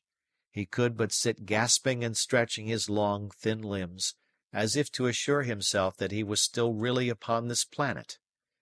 Challenger walked across to the oxygen tube, and the sound of the loud hissing fell away till it was the most gentle sibilation. "We must husband our supply of the gas," said he. "The atmosphere of the room is now strongly hyperoxygenated, and I take it that none of us feel any distressing symptoms. We can only determine by actual experiments what amount added to the air will serve to neutralize the poison. Let us see how that will do." We sat in silent, nervous tension for 5 minutes or more, observing our own sensations. I had just begun to fancy that I felt the constriction round my temples again, when Mrs. Challenger called out from the sofa that she was fainting. Her husband turned on more gas. "In pre-scientific days," said he, "they used to keep a white mouse in every submarine, as its more delicate organization gave signs of a vicious atmosphere before it was perceived by the sailors. You, my dear, will be our white mouse. I have now increased the supply, and you are better. Yes, I am better. Possibly we have hit upon the correct mixture. When we have ascertained exactly how little will serve, we shall be able to compute how long we shall be able to exist. Unfortunately, in resuscitating ourselves, we have already consumed a considerable proportion of this first tube. Does it matter? Asked Lord John, who was standing with his hands in his pockets, close to the window. If we have to go, what is the use of holding on? You don't suppose there's any chance for us? Challenger smiled and shook his head. Well, then, don't you think there is more dignity in taking the jump and not waiting to be pushed in? If it must be so, I'm for saying our prayers, turning off the gas, and opening the window. Why not? Said the lady bravely. Surely, George, Lord John is right, and it is better so. I most strongly object, cried Summerlee in a querulous voice. When we must die, let us by all means die. But to deliberately anticipate death seems to me to be a foolish and unjustifiable action. What does our young friend say to it? Asked Challenger. I think we should see it to the end. And I am strongly of the same opinion, said he. Then, George, if you say so, I think so too, cried the lady. Well, well, I'm only a-putting it as an argument, said Lord John. If you all want to see it through, I am with you. It's deuced interesting, and no mistake about that. I've had my share of adventures in my life, and as many thrills as most folk, but I'm ended on my top note. Granting the continuity of life, said Challenger. A large assumption, cried Summerlee. Challenger stared at him in silent reproof. Granting the continuity of life, said he in his most didactic manner, none of us can predicate what opportunities of observation one may have from what we may call the spirit plane to the plane of matter. It surely must be evident to the most obtuse person, here he glared at Summerlee, that it is while we are ourselves material that we are most fitted to watch and form a judgment upon material phenomena. Therefore it is only by keeping alive for these few extra hours that we can hope to carry on with us to some future existence a clear conception of the most stupendous event that the world, or the universe so far as we know it, has ever encountered. To me it would seem a deplorable thing that we should in any way curtail by so much as a minute so wonderful an experience. I am strongly of the same opinion, cried Summerlee. Carried without a division, said Lord John. By George, that poor devil of a chauffeur of yours down in the yard has made his last journey. No use making a sally and bringing him in?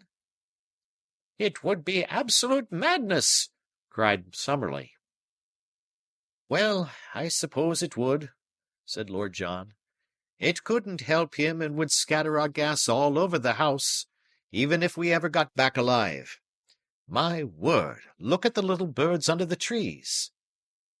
We drew 4 chairs up to the long, low window, the lady still resting with closed eyes upon the settee. I remember that the monstrous and grotesque idea crossed my mind. The illusion may have been heightened by the heavy stuffiness of the air which we were breathing, that we were in 4 front seats of the stalls at the last act of the drama of the world. In the immediate foreground, beneath our very eyes, was the small yard with the half-cleaned motor-car standing in it. Austin, the chauffeur, had received his final notice at last, for he was sprawling beside the wheel, with a great black bruise upon his forehead where it had struck the step or mud-guard in falling. He still held in his hand the nozzle of the hose with which he had been washing down his machine. A couple of small plane trees stood in a corner of the yard, and underneath them lay several pathetic little balls of fluffy feathers, with tiny feet uplifted. The sweep of death's scythe had included everything, great and small, within its swath. Over the wall of the yard we looked down upon the winding road, which led to the station. A group of the reapers whom we had seen running from the fields were lying all pell-mell, their bodies crossing each other, at the bottom of it. Farther up, the nurse girl lay with her head and shoulders propped against the slope of the grassy bank. She had taken the baby from the perambulator, and it was a motionless bundle of wraps in her arms. Close behind her a tiny patch upon the roadside showed where the little boy was stretched. Still nearer to us was the dead cab-horse, kneeling between the shafts. The old driver was hanging over the splashboard like some grotesque scarecrow, his arms dangling absurdly in front of him. Through the window we could dimly discern that a young man was seated inside. The door was swinging open, and his hand was grasping the handle, as if he had attempted to leap forth at the last instant. In the middle distance lay the golf links, dotted as they had been in the morning with the dark figures of the golfers, lying motionless upon the grass of the course or among the heather which skirted it. On one particular green there were 8 bodies stretched where a foursome with its caddies had held to their game to the last. No bird flew in the blue vault of heaven. No man or beast moved upon the vast countryside which lay before us. The evening sun shone its peaceful radiance across it, but there brooded over it all the stillness and the silence of universal death, a death in which we were so soon to join. At the present instant, that one frail sheet of glass, by holding in the extra oxygen which counteracted the poisoned ether, shut us off from the fate of all our kind. For a few short hours, the knowledge and foresight of one man could preserve our little oasis of life in the vast desert of death, and save us from participation in the common catastrophe. Then the gas would run low. We too should lie gasping upon that cherry-colored boudoir carpet, and the fate of the human race and of all earthly life would be complete. For a long time, in a mood which was too solemn for speech, we looked out at the tragic world. "There is a house on fire," said Challenger at last, pointing to a column of smoke which rose above the trees. "There will, I expect, be many such, possibly whole cities in flames, when we consider how many folk may have dropped with lights in their hands. The fact of combustion is in itself enough to show that the proportion of oxygen in the atmosphere is normal, and that it is the ether which is at fault. Ah, there you see another blaze on the top of Crowborough Hill. It is the golf club-house, or I am mistaken. There is the church clock chiming the hour. It would interest our philosophers to know that man-made mechanisms have survived the race who made it." "By George!" cried Lord John, rising excitedly from his chair. "What's that puff of smoke? It's a train." We heard the roar of it, and presently it came flying into sight, going at what seemed to me to be a prodigious speed. Whence it had come, or how far, we had no means of knowing. Only by some miracle of luck could it have gone any distance. But now we were to see the terrific end of its career. A train of coal trucks stood motionless upon the line. We held our breath as the express roared along the same track. The crash was horrible. Engine and carriages piled themselves into a hill of splintered wood and twisted iron. Red spurts of flame flickered up from the wreckage until it was all ablaze. For half an hour we sat with hardly a word, stunned by the stupendous sight. "Poor, poor people!" cried Mrs. Challenger at last, clinging with a whimper to her husband's arm.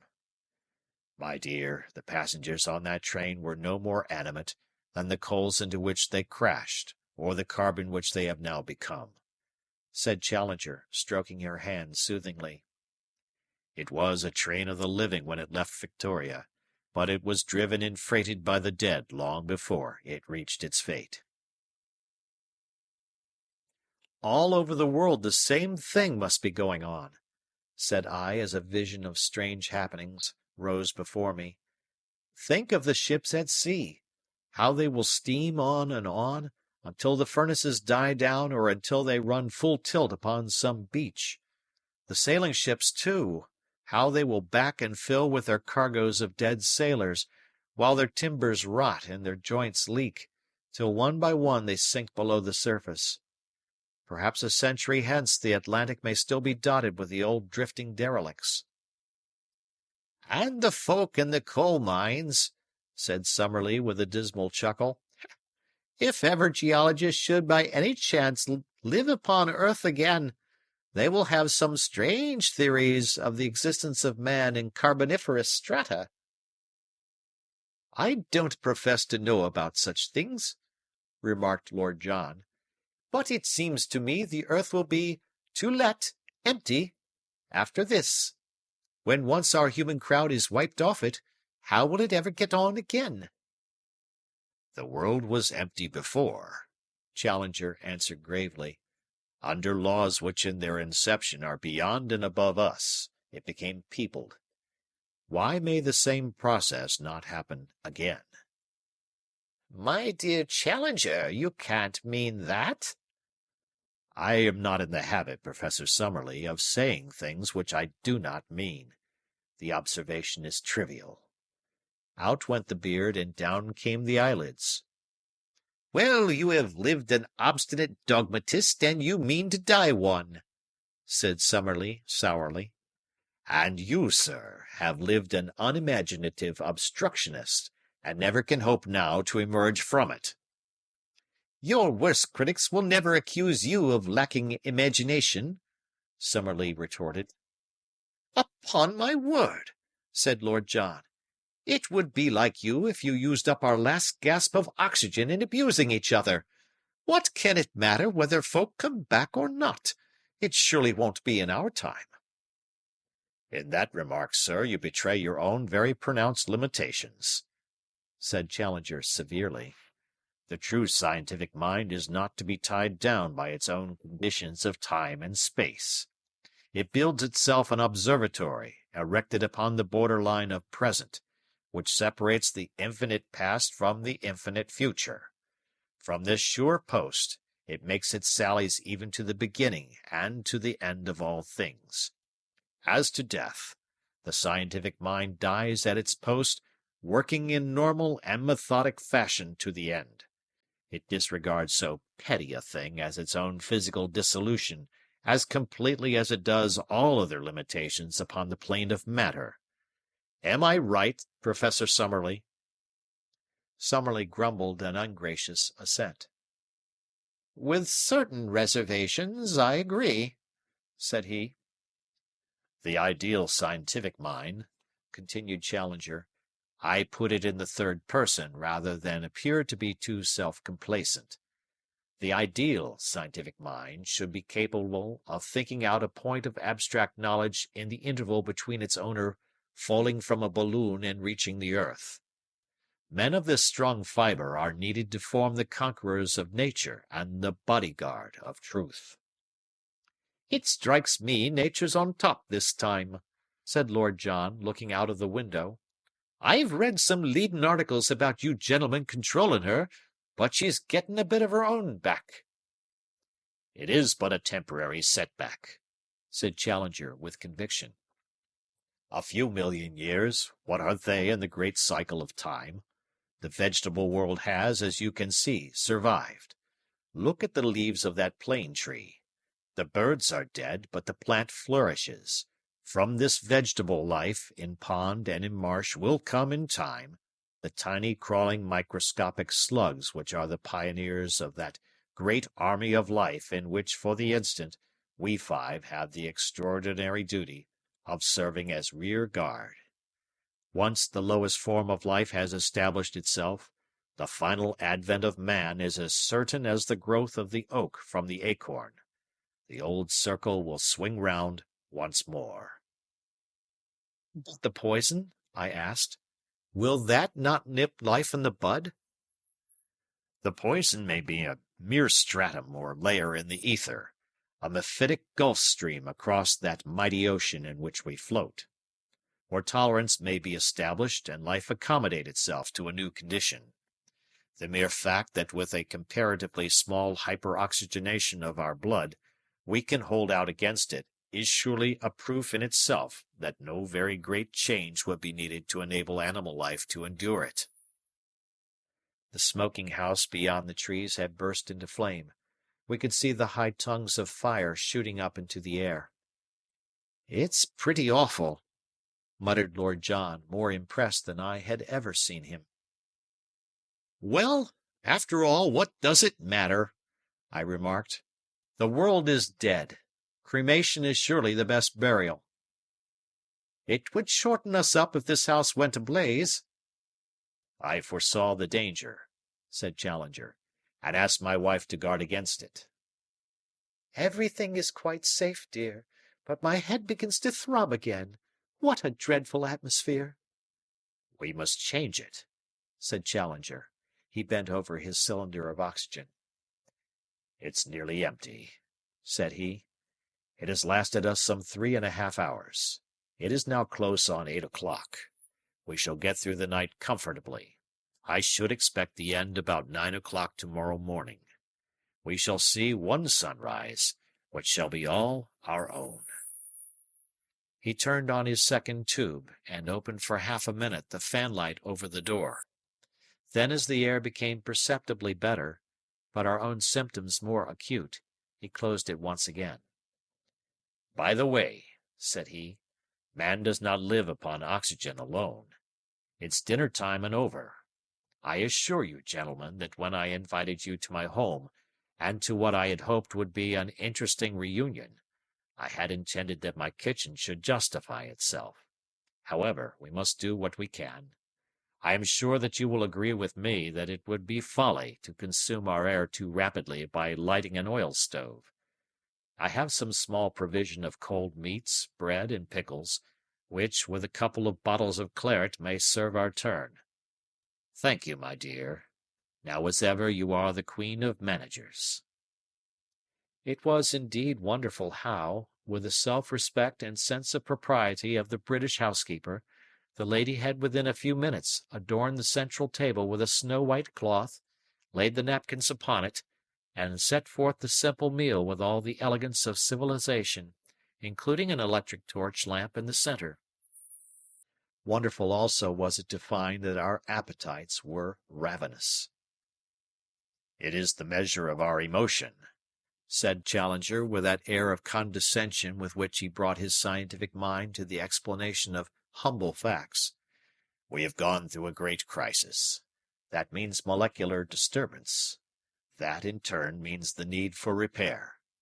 Great sorrow or great joy should bring intense hunger, not abstinence from food, as our novelists will have it." "That's why the country folk have great feasts at funerals," I hazarded. "Exactly. Our young friend has hit upon an excellent illustration. Let me give you another slice of tongue." "The same with savages," said Lord John, cutting away at the beef. "I've seen them burying a chief up the Arawimi River, and they ate a hippo that must have weighed as much as a tribe. There are some of them down New Guinea way that eat the late lamented himself, just by way of a last tidy-up. Well, of all the funeral feasts on this earth, I suppose the one we are taking is the queerest." "The strange thing is," said Mrs. Challenger, "that I find it impossible to feel grief for those who are gone. There are my father and mother at Bedford.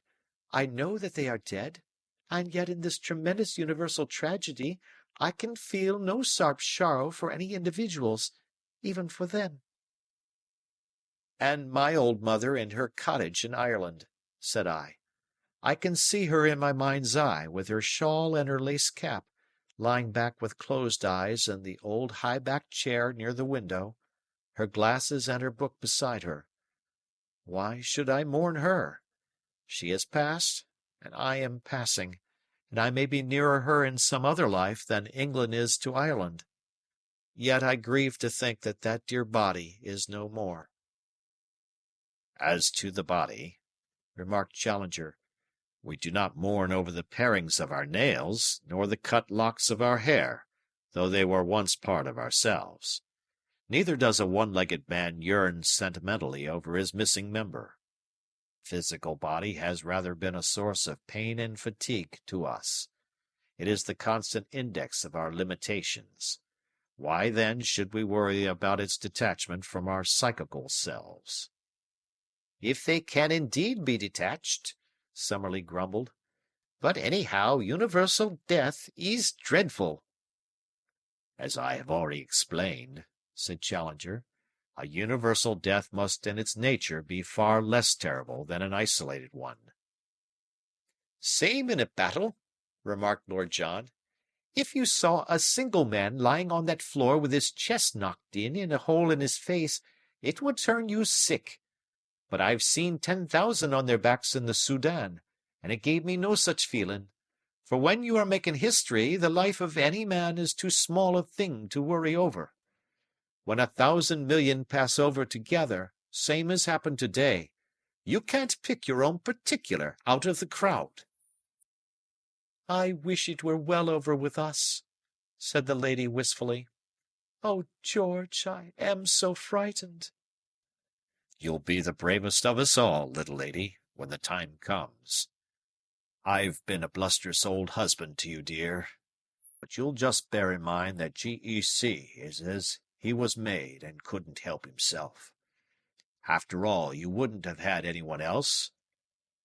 No one in the whole wide world, dear, said she, and put her arms round his bull neck.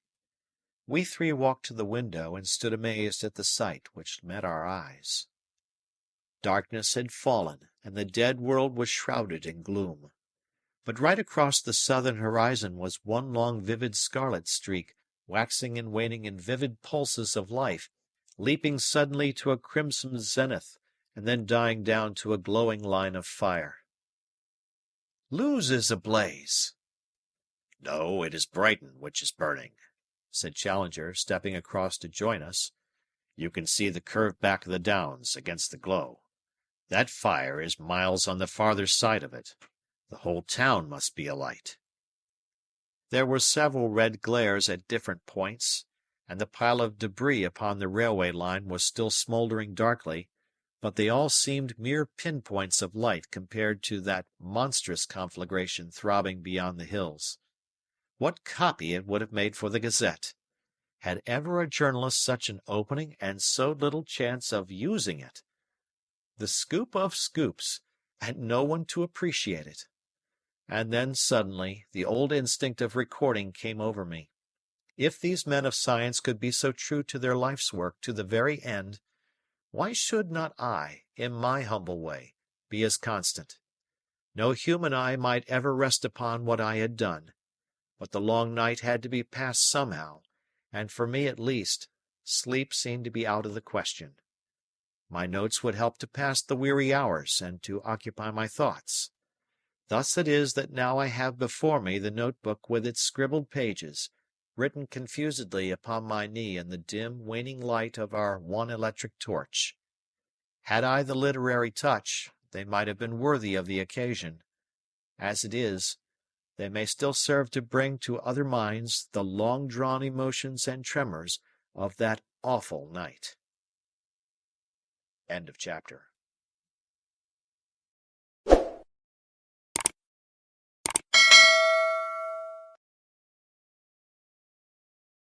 Chapter 4. A Diary of the Dying. How strange the words look scribbled at the top of the empty page of my book. How stranger still that it is I, Edward Malone, who have written them. I who started only some 12 hours ago from my rooms in Streatham, without one thought of the marvels which the day was to bring forth. I look back at the chain of incidents, my interview with McArdle, Challenger's first note of alarm in the Times, the absurd journey in the train, the pleasant luncheon, the catastrophe, and now it has come to this, that we linger alone upon an empty planet, and so sure is our fate that I can regard these lines, written from mechanical professional habit, and never to be seen by human eyes, as the words of one who is already dead. So closely does he stand to the shadowed borderland over which all outside this one little circle of friends have already gone. I feel how wise and true were the words of Challenger when he said that the real tragedy would be if we were left behind when all that is noble and good and beautiful had passed. But of that there can surely be no danger. Already our second tube of oxygen is drawing to an end. We can count the poor dregs of our lives almost to a minute. We have just been treated to a lecture, a good quarter of an hour long, from Challenger, who was so excited that he roared and bellowed as if he were addressing his old rows of scientific skeptics in the Queen's Hall. He had certainly a strange audience to a harangue, his wife perfectly acquiescent and absolutely ignorant of his meaning, Summerlee seated in the shadow, querulous and critical but interested, Lord John lounging in a corner somewhat bored by the whole proceeding, and myself beside the window watching the scene with a kind of detached attention, as if it were all a dream or something in which I had no personal interest whatever. Challenger sat at the center table with the electric light illuminating the slide under the microscope which he had brought from his dressing-room. The small vivid circle of white light from the mirror left half of his rugged, bearded face in brilliant radiance and half in deepest shadow. He had, it seems, been working of late upon the lowest forms of life, and what excited him at the present moment was that in the microscopic slide made up the day before he found the amoeba to be still alive. "You can see it for yourselves," he kept repeating in great excitement. "Summerlee, will you step across and satisfy yourself upon the point? Malone, will you kindly verify what I say? The little spindle-shaped things in the center are diatoms, and may be disregarded since they are probably vegetable rather than animal. But the right-hand side you will see an undoubted amoeba moving sluggishly across the field. The upper screw is the fine adjustment. Look at it for yourselves." Summerlee did so, and acquiesced. So did I, and perceived a little creature which looked as if it were made of ground glass, flowing in a sticky way across the lighted circle. Lord John was prepared to take him on trust. "I'm not troubling my head whether he's alive or dead," said he. "We don't so much as know each other by sight, so why should I take it to heart? I don't suppose he's worrying himself over the state of our health." I laughed at this, and Challenger looked in my direction with his coldest and most supercilious stare. It was a most petrifying experience. "The flippancy of the half-educated is more obstructive to science than the obtuseness of the ignorant," said he. "If Lord John Roxton would condescend—" My dear George, don't be so peppery," said his wife, with her hand on the black mane that drooped over the microscope. "What can it matter whether the amoeba is alive or not?" "It matters a great deal," said Challenger gruffly. "Well, let's hear about it," said Lord John with a good-humoured smile. "We may as well talk about that as anything else. If you think I've been too offhand with the thing, or hurt its feelings in any way, I'll apologize." "For my part," remarked Summerlee in his creaky, argumentative voice, "I can't see why you should attach such importance to the creature being alive. It is in the same atmosphere as ourselves, so naturally the poison does not act upon it. If it were outside of this room, it would be dead, like all other animal life." "Your remarks, my good Summerlee," said Challenger with enormous condescension. Oh, if I could paint that overbearing, arrogant face in the vivid circle of reflection from the microscope mirror.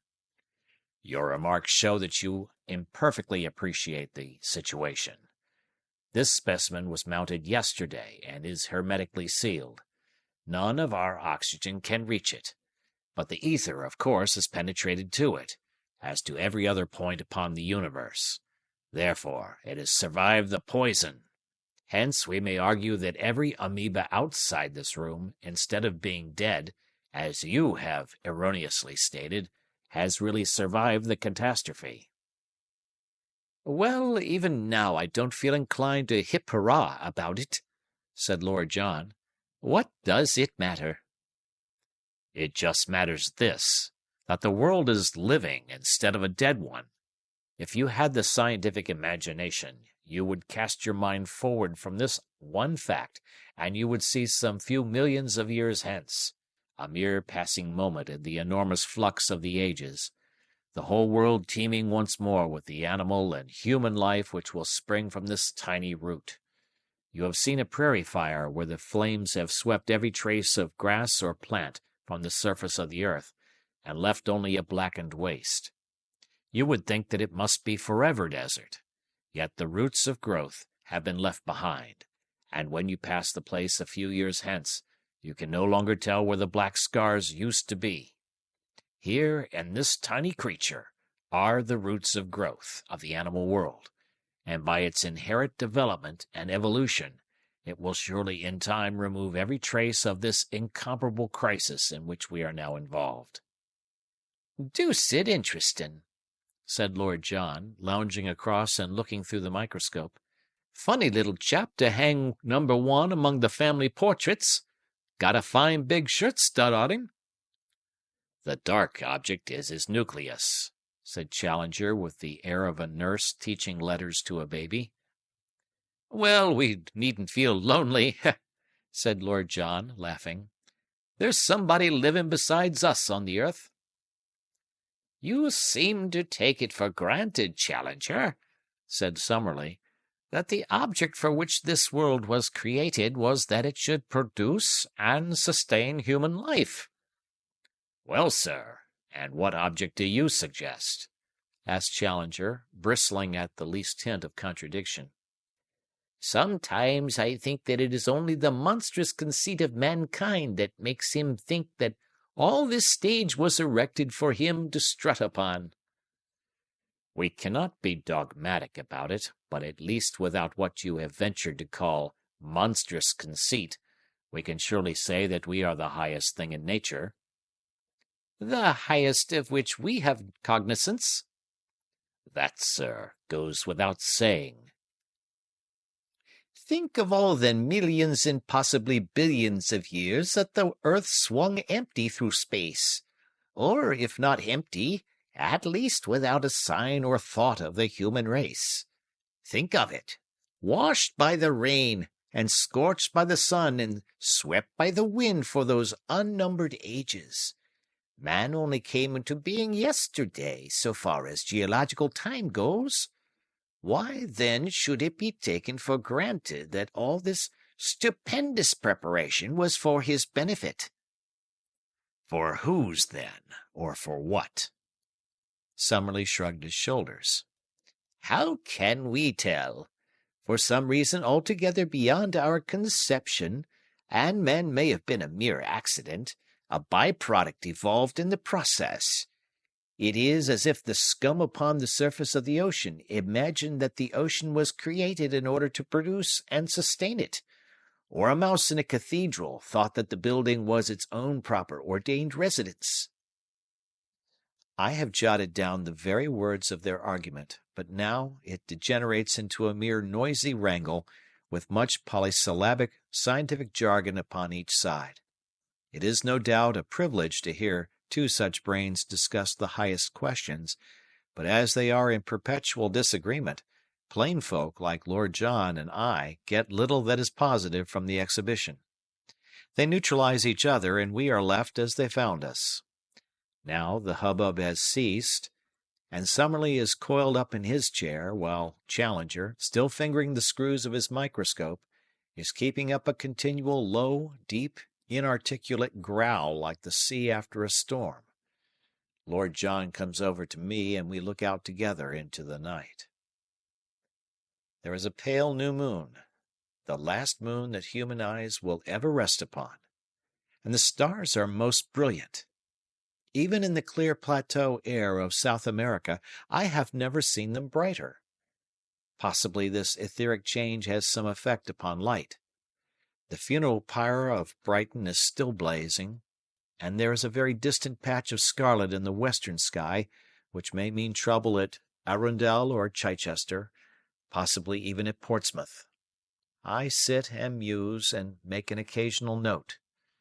There is a sweet melancholy in the air. Youth and beauty and chivalry and love, is this to be the end of it all? The starlit earth looks like a dreamland of gentle peace. Who would imagine it as the terrible Golgotha strewn with the bodies of the human race? Suddenly I find myself laughing. "Hello, young fella," says Lord John, staring at me in surprise. "We could do with a joke in these hard times. What was it, then?" "I was thinking of all the great unsolved questions," I answer. "The question that we spent so much labor and thought over. Think of Anglo-German competition, for example, or the Persian Gulf that my old chief was so keen about. Whoever would have guessed, when we fumed and fretted so, how they were to be eventually solved?" We fall into silence again. I fancy that each of us is thinking of friends that have gone before. Mrs. Challenger is sobbing quietly, and her husband is whispering to her. My mind turns to all the most unlikely people, and I see each of them lying white and rigid as poor Austin does in the yard. There is McArdle, for example. I know exactly where he is, with his face upon his writing desk and his hand on his own telephone, just as I heard him fall. Beaumont, the editor, too. I suppose he is lying upon the blue and red Turkey carpet which adorned his sanctum. And the fellows in the reporter's room, Macdona and Murray and Bond. They had certainly died hard at work on their job, with notebooks full of vivid impressions and strange happenings in their hands. I could just imagine how this one would have been packed off to the doctor's, and that other to Westminster, and yet a third to St. Paul's. What glorious rows of headlines they must have seen as a last vision beautiful, never destined to materialize in printer's ink. I could see Macdona among the doctors. Hope in Harley Street. Mac had always a weakness for alliteration. Interview with Mr. Solly Wilson. Famous specialist says never despair. Our special correspondent found the eminent scientist seated upon the roof, whither he had retreated to avoid the crowd of terrified patients who had stormed his dwelling. With a manner which plainly showed his appreciation of the immense gravity of the occasion, the celebrated physician refused to admit that every avenue of hope had been closed. That's how Mac would start. Then there was Bond. He would probably do St. Paul's. He fancied his own literary touch.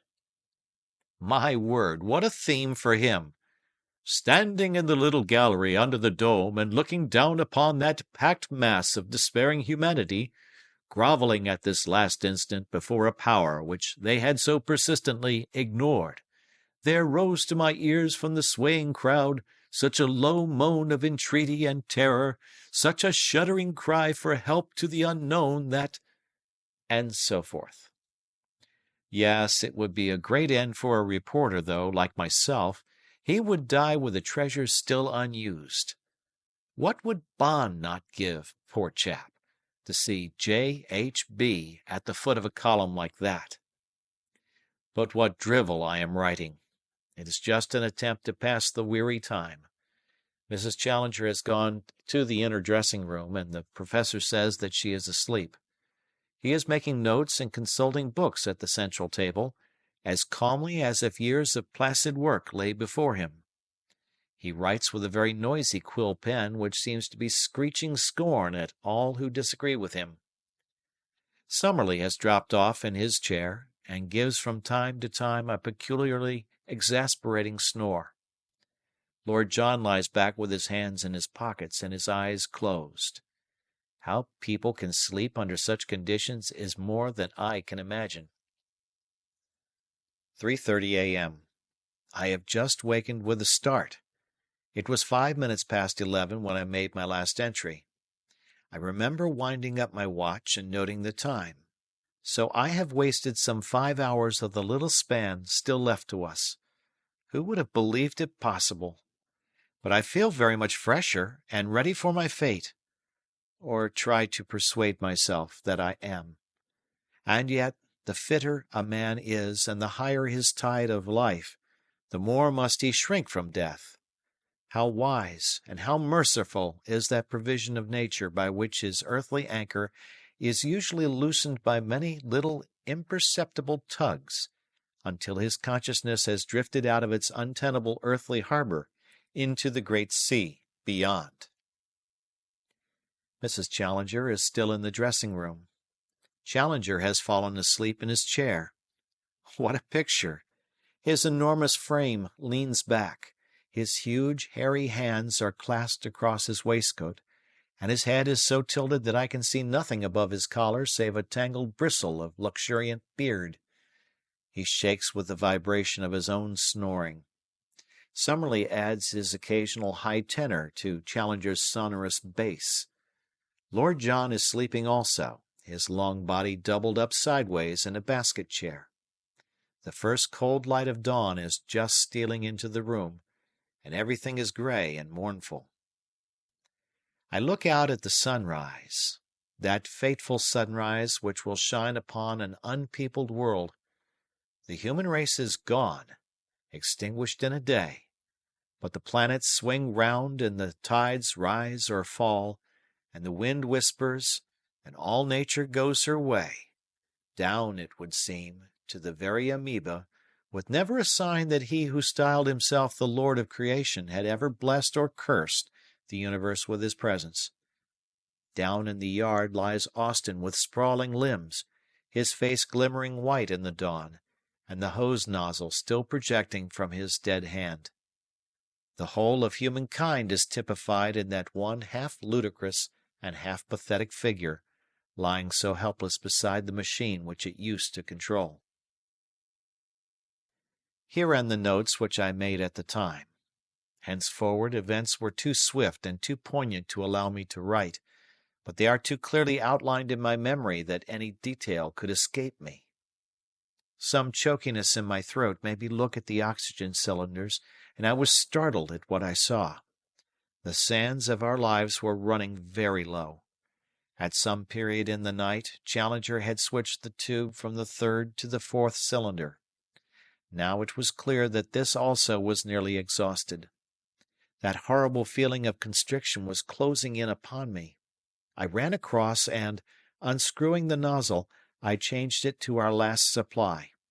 Even as I did so, my conscience pricked me, for I felt that perhaps, if I had held my hand, all of them might have passed in their sleep. The thought was banished, however, by the voice of the lady from the inner room crying, "George, George, I am stifling." "It's all right, Mrs. Challenger," I answered as the others started to their feet. "I have just turned on a fresh supply." Even at such a moment I could not help smiling at Challenger, who with a great hairy fist in each eye was like a huge bearded baby, new wakened out of sleep. Summerlee was shivering like a man with the ague, human fears, as he realized his position, rising for an instant above the stoicism of the man of science. Lord John, however, was as cool and alert as if he had just been roused on a hunting morning.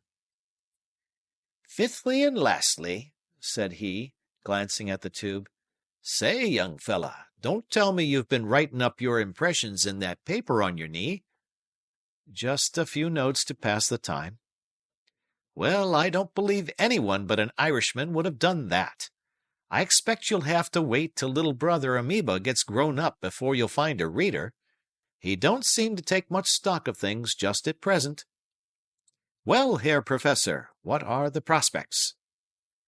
Challenger was looking out at the great drifts of morning mist which lay over the landscape. Here and there the wooded hills rose like conical islands out of this woolly sea. "It might be a winding sheet," said Mrs. Challenger, who had entered in her dressing-gown. "There's that song of yours, George. Ring out the old, ring in the new. It was prophetic. But you are shivering, my poor dear friends. I have been warm under a coverlet all night, and you cold in your chairs. but I'll soon set you right." The brave little creature hurried away, and presently we heard the sizzling of a kettle. She was back soon with 5 steaming cups of cocoa upon a tray. "Drink these," said she. "You will feel so much better." And we did. Summerlee asked if he might light his pipe, and we all had cigarettes. It steadied our nerves, I think, but it was a mistake, for it made a dreadful atmosphere in that stuffy room. Challenger had to open the ventilator. "How long, Challenger?" asked Lord John. "Possibly 3 hours," he answered with a shrug. "I used to be frightened," said his wife, "but the nearer I get to it, the easier it seems. Don't you think we ought to pray, George?" "You will pray, dear, if you wish," the big man answered very gently. "We all have our own ways of praying. Mine is a complete acquiescence in whatever fate may send me, a cheerful acquiescence. The highest religion and the highest science seem to unite on that." "I cannot truthfully describe my mental attitude as acquiescence, and far less cheerful acquiescence," grumbled Summerlee over his pipe. "I submit because I have to. I confess that I should have liked another year of life to finish my classification of the chalk fossils."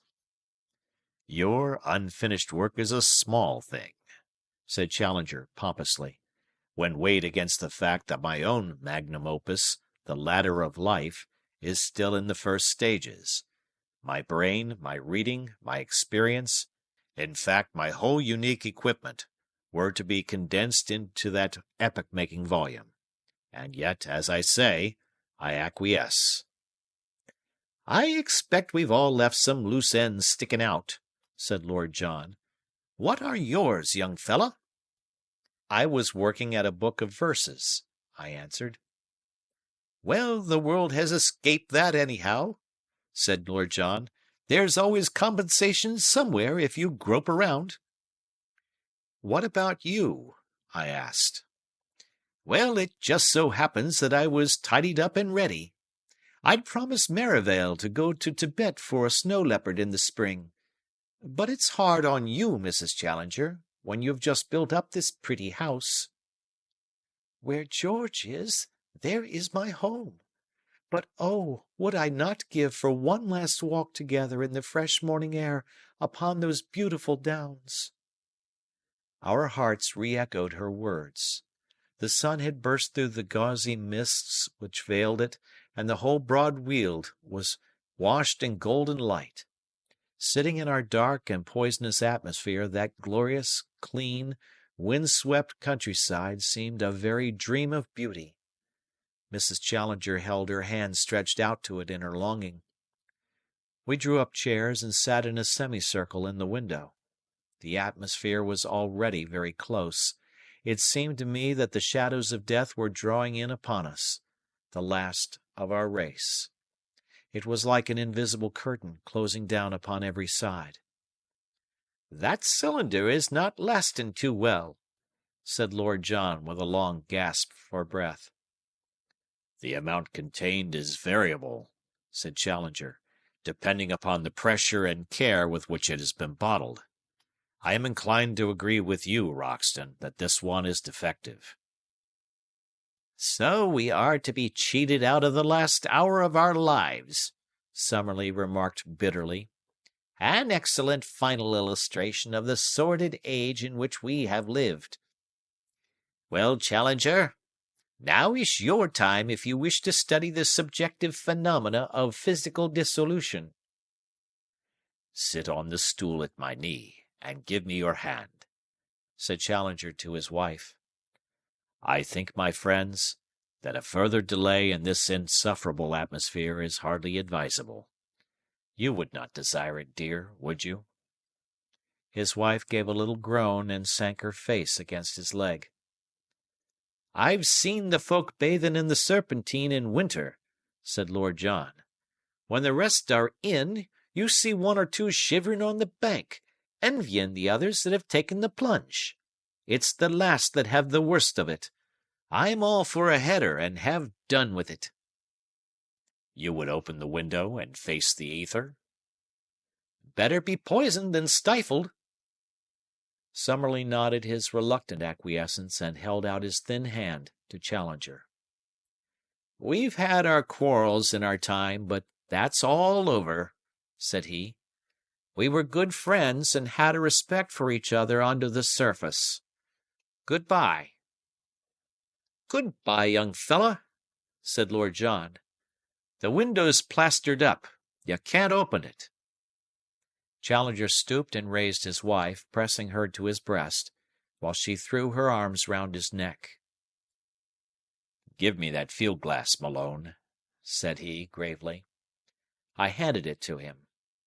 "Into the hands of the power that made us, we render ourselves again," he shouted in his voice of thunder, and at the words he hurled the field-glass through the window. Full in our flushed faces, before the last tinkle of falling fragments had died away, there came the wholesome breath of the wind blowing strong and sweet. I don't know how long we sat in amazed silence. Then, as in a dream, I heard Challenger's voice once more. "We are back in normal conditions," he cried. "The world has cleared the poison belt, but we alone of all mankind are saved." End of chapter.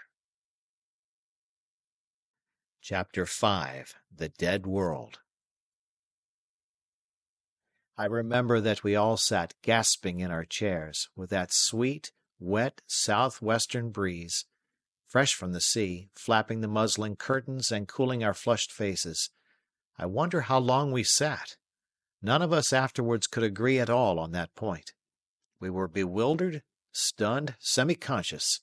We had all braced our courage for death, but this fearful and sudden new fact, that we must continue to live after we had survived the race to which we belonged, struck us with the shock of a physical blow and left us prostrate. Then gradually the suspended mechanism began to move once more. The shuttles of memory worked, ideas weaved themselves together in our minds. We saw with vivid, merciless clearness the relations between the past, the present, and the future, the lives that we had led and the lives which we would have to live. Our eyes turned in silent horror upon those of our companions and found the same answering look in theirs. Instead of the joy which men might have expected to feel who had so narrowly escaped an imminent death, a terrible wave of darkest depression submerged us. Everything on earth that we loved had been washed away into the great, infinite, unknown ocean, and here were we marooned upon this desert island of a world, without companions, hopes, or aspirations. A few years skulking like jackals among the graves of the human race, and then our belated and lonely end would come. "It's dreadful, George, dreadful," the lady cried in an agony of sobs. "If we had only passed with the others! Oh, why did you save us? I feel as if it is we that are dead and everyone else alive." Challenger's great eyebrows were drawn down in concentrated thought, while his huge, hairy paw closed upon the outstretched hand of his wife. I had observed that she always held out her arms to him in trouble as a child would to its mother. "Without being a fatalist to the point of non-resistance," said he, "I have always found that the highest wisdom lies in an acquiescence with the actual." He spoke slowly, and there was a vibration of feeling in his sonorous voice. "I do not acquiesce," said Summerlee firmly. "I don't see that it matters a row of pins whether you acquiesce or whether you don't," remarked Lord John. "You've got to take it, whether you take it fightin' or take it lying down, so what's the odds whether you acquiesce or not? I can't remember that anyone asked our permission before the thing began, and nobody's likely to ask it now. So what difference can it make what we think of it?" "It's just all the difference between happiness and misery," said Challenger with an abstracted face, still patting his wife's hand. "You can swim with the tide and have peace in mind and soul, or you can thrust against it and be bruised and weary.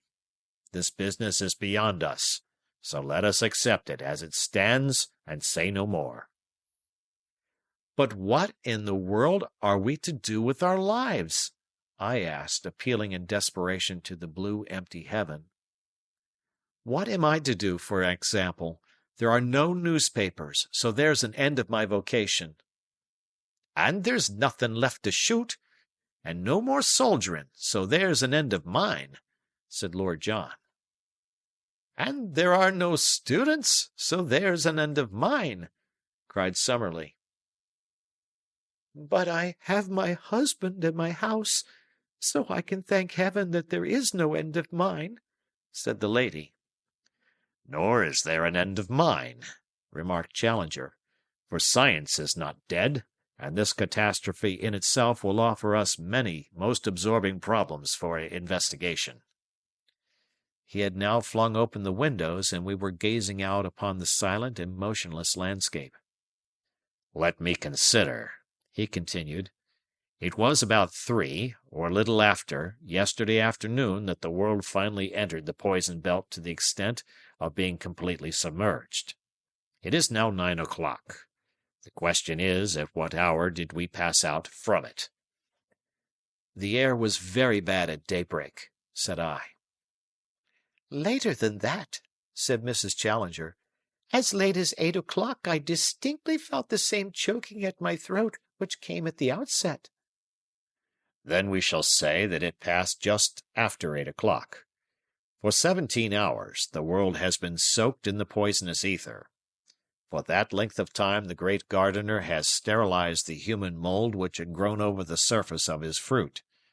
Is it possible that the work is incompletely done, that others may have survived besides ourselves?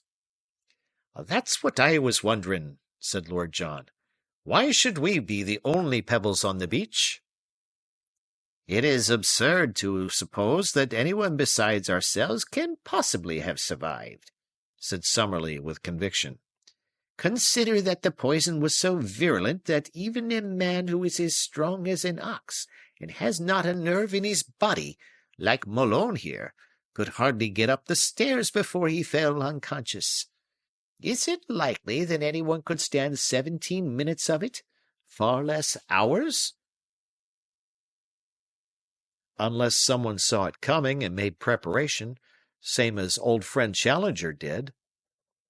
That, I think, is hardly probable, said Challenger, projecting his beard and sinking his eyelids.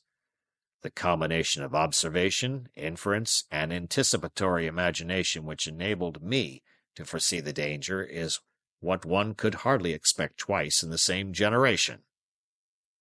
Then your conclusion is that everyone is certainly dead? There can be little doubt of that. We have to remember, however, that the poison worked from below upwards, and would possibly be less virulent at the higher strata of the atmosphere. It is strange indeed that it should be so, but it presents one of those features which will afford us in the future a fascinating field for study. One could imagine, therefore, that if one had to search for survivors, one would turn one's eyes with best hopes of success to some Tibetan village or some alpine farm, many thousands of feet above the sea level.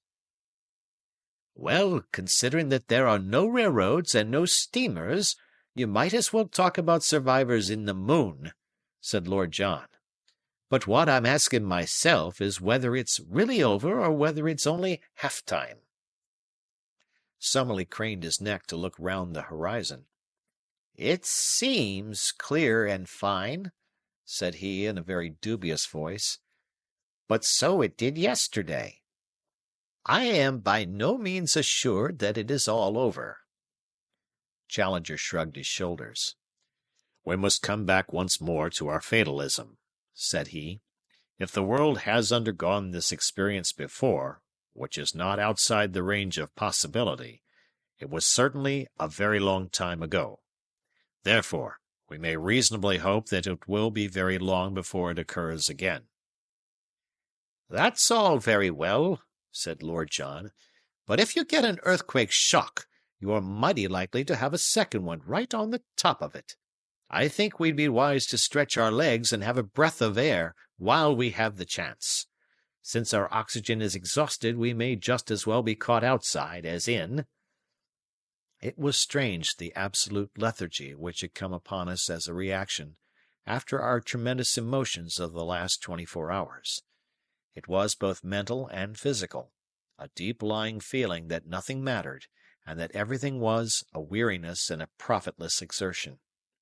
Even Challenger has succumbed to it, and sat in his chair with his great head leaning upon his hands and his thoughts far away, until Lord John and I, catching him by each arm, fairly lifted him on to his feet, receiving only the glare and growl of an angry mastiff for our trouble. However, once we had got out of our narrow haven of refuge into the wider atmosphere of everyday life, our normal energy came gradually back to us once more. But what were we to begin to do in that graveyard of a world? Would ever men have been faced with such a question since the dawn of time?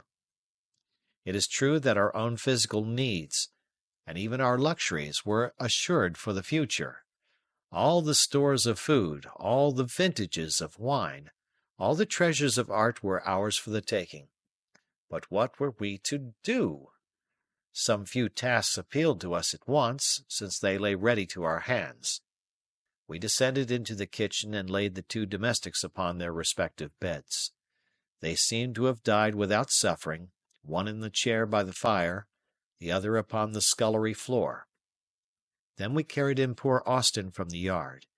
His muscles were set as hard as a board in the most exaggerated rigor mortis, while the contraction of the fibres had drawn his mouth into a hard, sardonic grin. The symptom was prevalent among all those who had died from the poison. Wherever we went we were confronted by those grinning faces, which seemed to mock at our dreadful position, smiling silently and grimly at the ill-fated survivors of their race.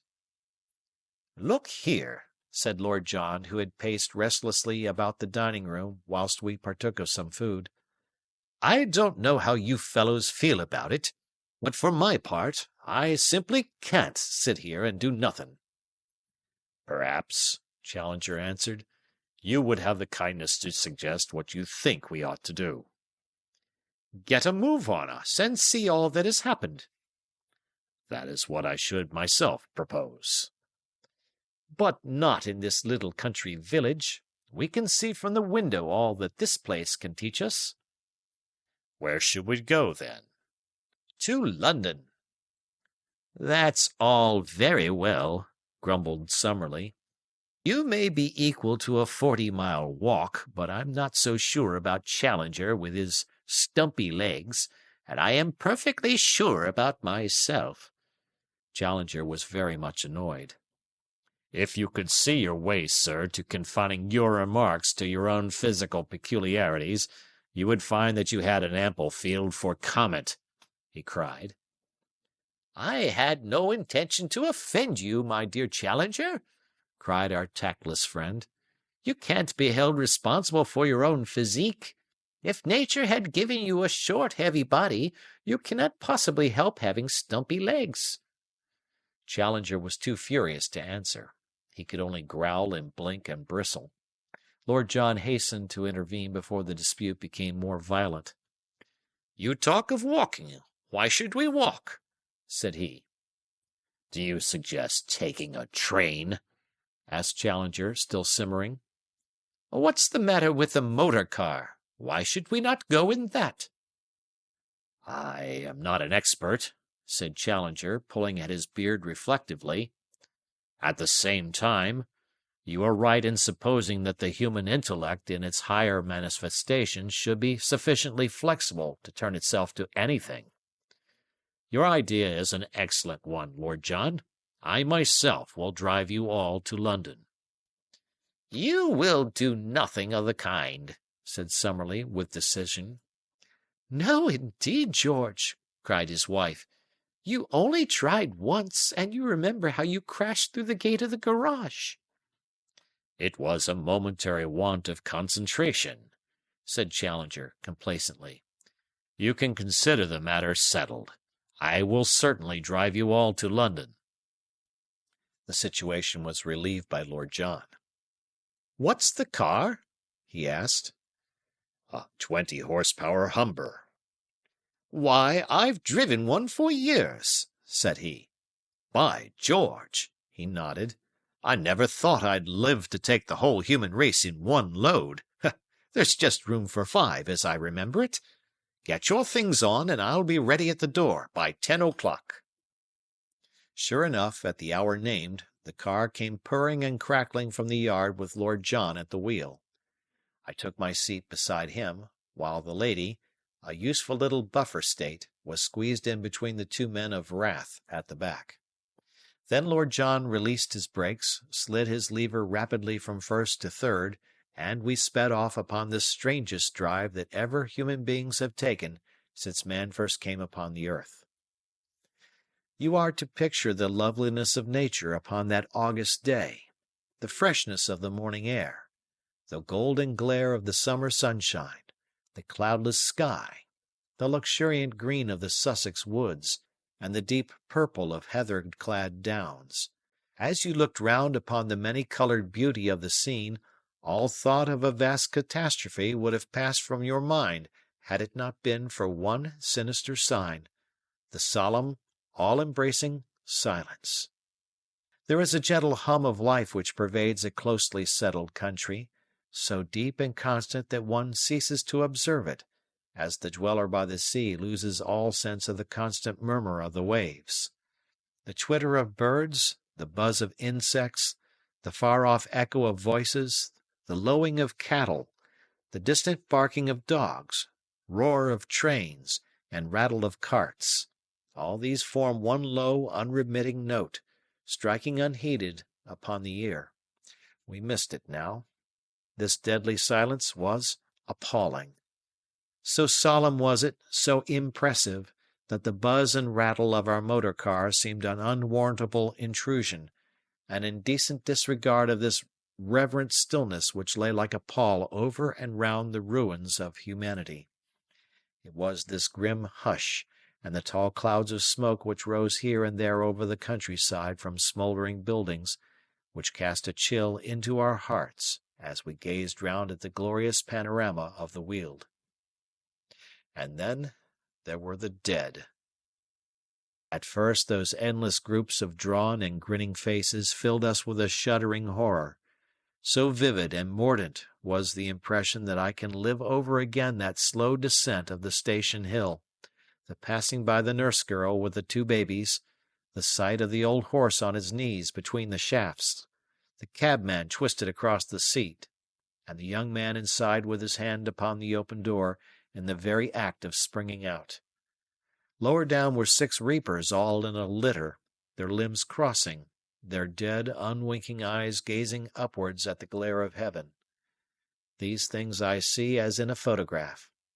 But soon, by the merciful provision of nature, the overexcited nerves ceased to respond. The very vastness of the horror took away from its personal appeal. Individuals merged into groups, groups into crowds, crowds into a universal phenomenon which one soon accepted as the inevitable detail of every scene.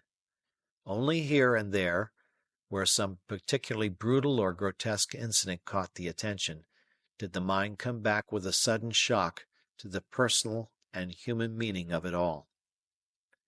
Above all, there was the fate of the children. That, I remember, filled us with the strongest sense of intolerable injustice. We could have wept. Mrs. Challenger did weep, when we passed a great council school and saw the long trail of tiny figures scattered down the road which led from it. They had been dismissed by their terrified teachers and were speeding for their homes when the poison caught them in its net. Great numbers of people were at the open windows of the houses. In Tunbridge Wells there was hardly one which had not its staring, smiling face. At the last instant the need of air, that very craving for oxygen which we alone had been able to satisfy, had sent them flying to the window. The sidewalks, too, were littered with men and women, hatless and bonnetless, who had rushed out of the houses. Many of them had fallen in the roadway. It was a lucky thing that in Lord John we found an expert driver, for it was no easy matter to pick one's way. Passing through the villages or towns we could only go at a walking pace, and once, I remember, opposite the school at Tunbridge, we had to halt some time while we carried aside the bodies which blocked our path.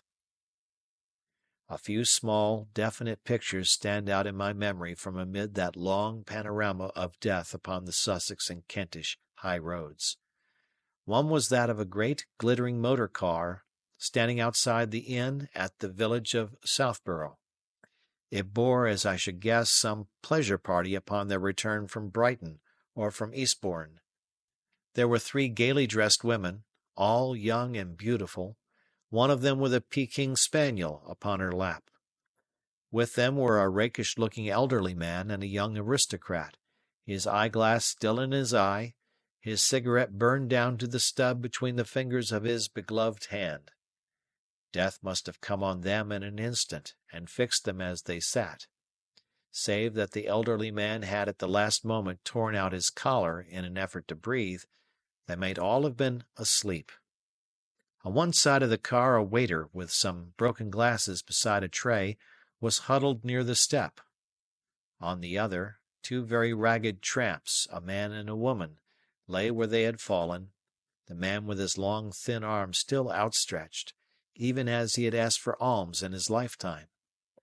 One instant of time had put aristocrat, waiter, tramp, and dog upon one common footing of inert and dissolving protoplasm.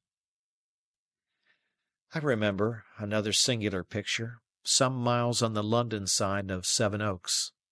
There was a large convent upon the left, with a long green slope in front of it. Upon this slope were assembled a great number of school-children, all kneeling at prayer. In front of them was a fringe of nuns, and higher up the slope, facing towards them, a single figure whom we took to be the Mother Superior. Unlike the pleasure-seekers in the motor car, these people seemed to have had warning of their danger and to have died beautifully together, the teachers and the taught, assembled for their last common lesson. My mind is still stunned by that terrific experience, and I grope vainly for means of expression by which I can reproduce the emotions which we felt. Perhaps it is best and wisest not to try, but merely to indicate the facts. Even Summerlee and Challenger were crushed, and we heard nothing of our companions behind us save an occasional whimper from the lady. As to Lord John, he was too intent upon his wheel and the difficult task of threading his way along such roads to have time or inclination for conversation. One phrase he used with such wearisome iteration that it stuck in my memory, and at last almost made me laugh as a comment upon the day of doom. "Pretty doin's, what?" That was his ejaculation as each fresh, tremendous combination of death and disaster displayed itself before us. "Pretty doin's, what?" he cried, as we descended the station hill at Rutherford, and it was still "Pretty doin's, what?" as we picked our way through a wilderness of death in the High Street of Lewisham and the Old Kent Road. It was here that we received a sudden and amazing shock. Out of the window of a humble corner house there appeared a fluttering handkerchief waving at the end of a long, thin human arm. Never had the sight of unexpected death caused our hearts to stop and then throb so wildly as this amazing indication of life.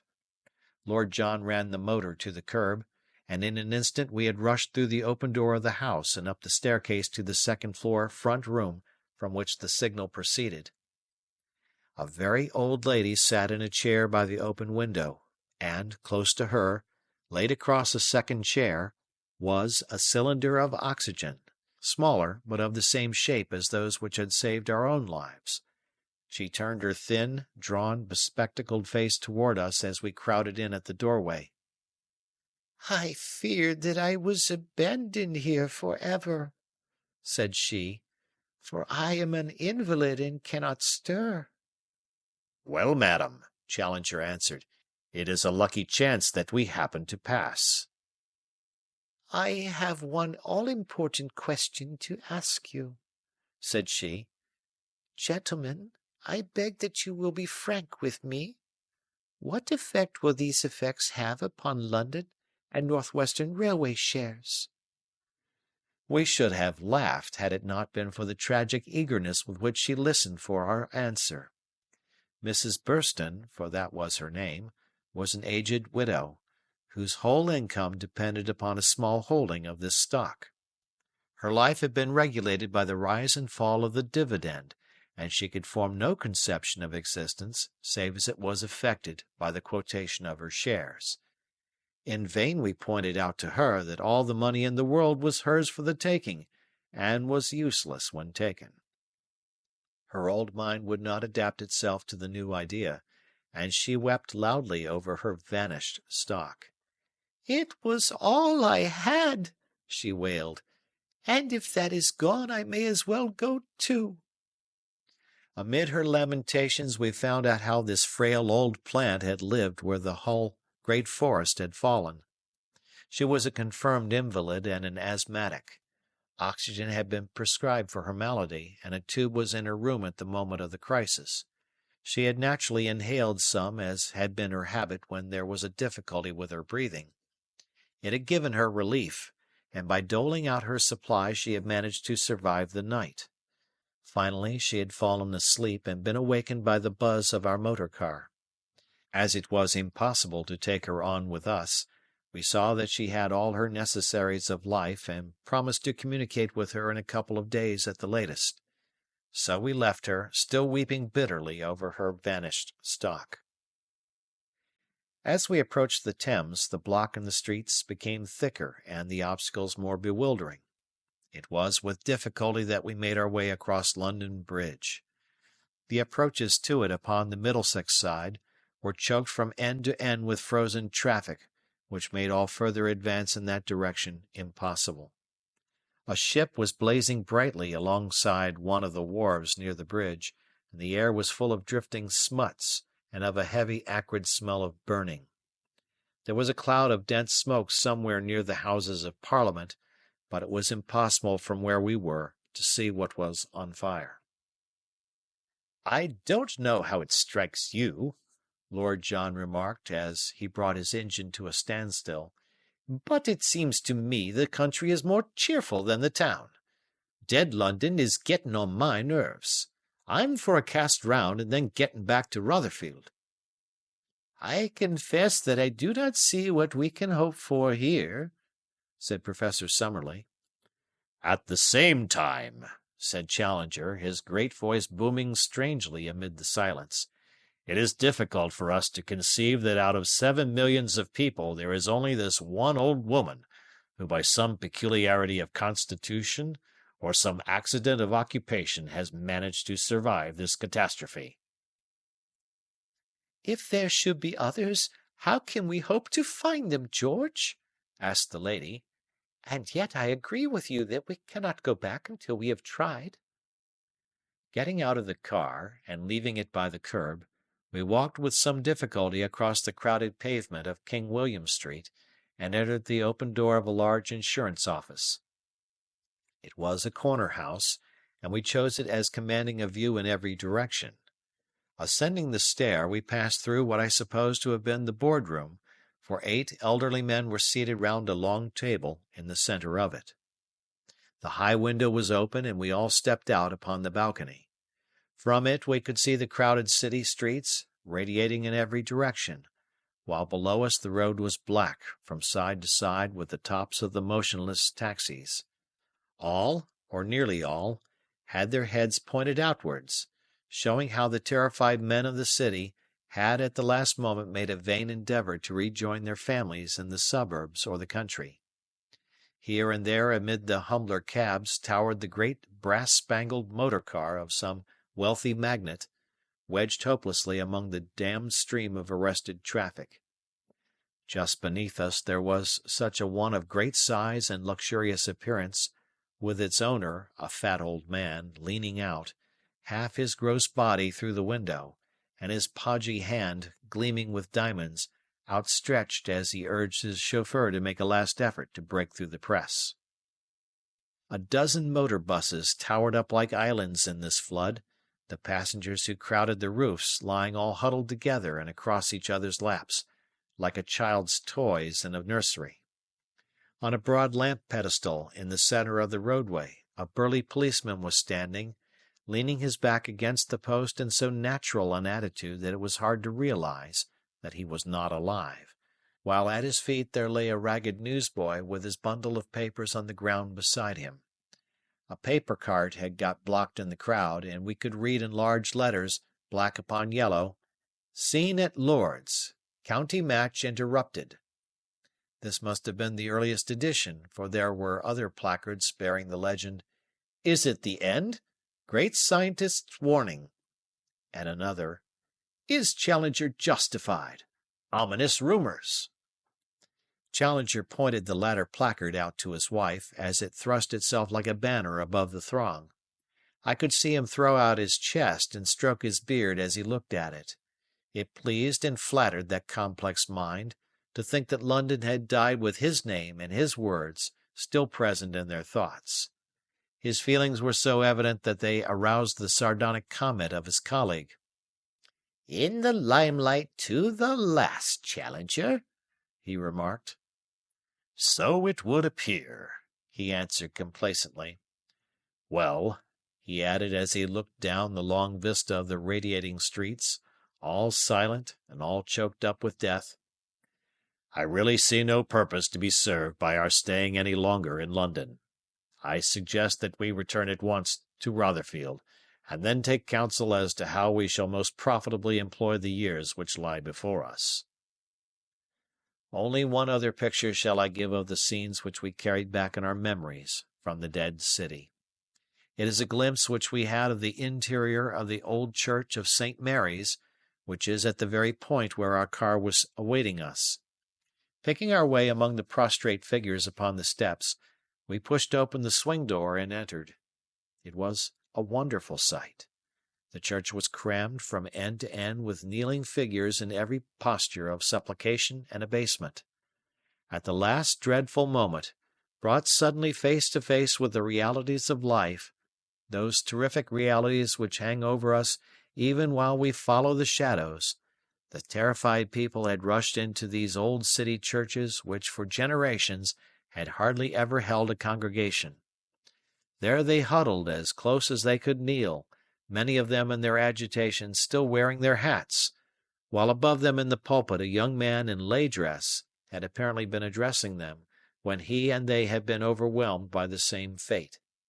He lay now, like Punch in his booth, with his head and two limp arms hanging over the ledge of the pulpit. It was a nightmare, the grey, dusty church, the rows of agonized figures, the dimness and silence of it all. We moved about with hushed whispers, walking upon our tiptoes. And then suddenly I had an idea. At one corner of the church, near the door, stood the ancient font, and behind it a deep recess in which there hung the ropes for the bell-ringers. Why should we not send a message out over London which would attract to us any one who might still be alive? I ran across, and pulling at the list-covered rope, I was surprised to find how difficult it was to swing the bell. Lord John had followed me. "By George, young fella," said he, pulling off his coat, "you've hit on a deuced good notion. Give me a grip, and we'll soon have a move on it." But, even then, so heavy was the bell that it was not until Challenger and Summerlee had added their weight to ours that we heard the roaring and clanging above our heads, which told us that the great clapper was ringing out its music.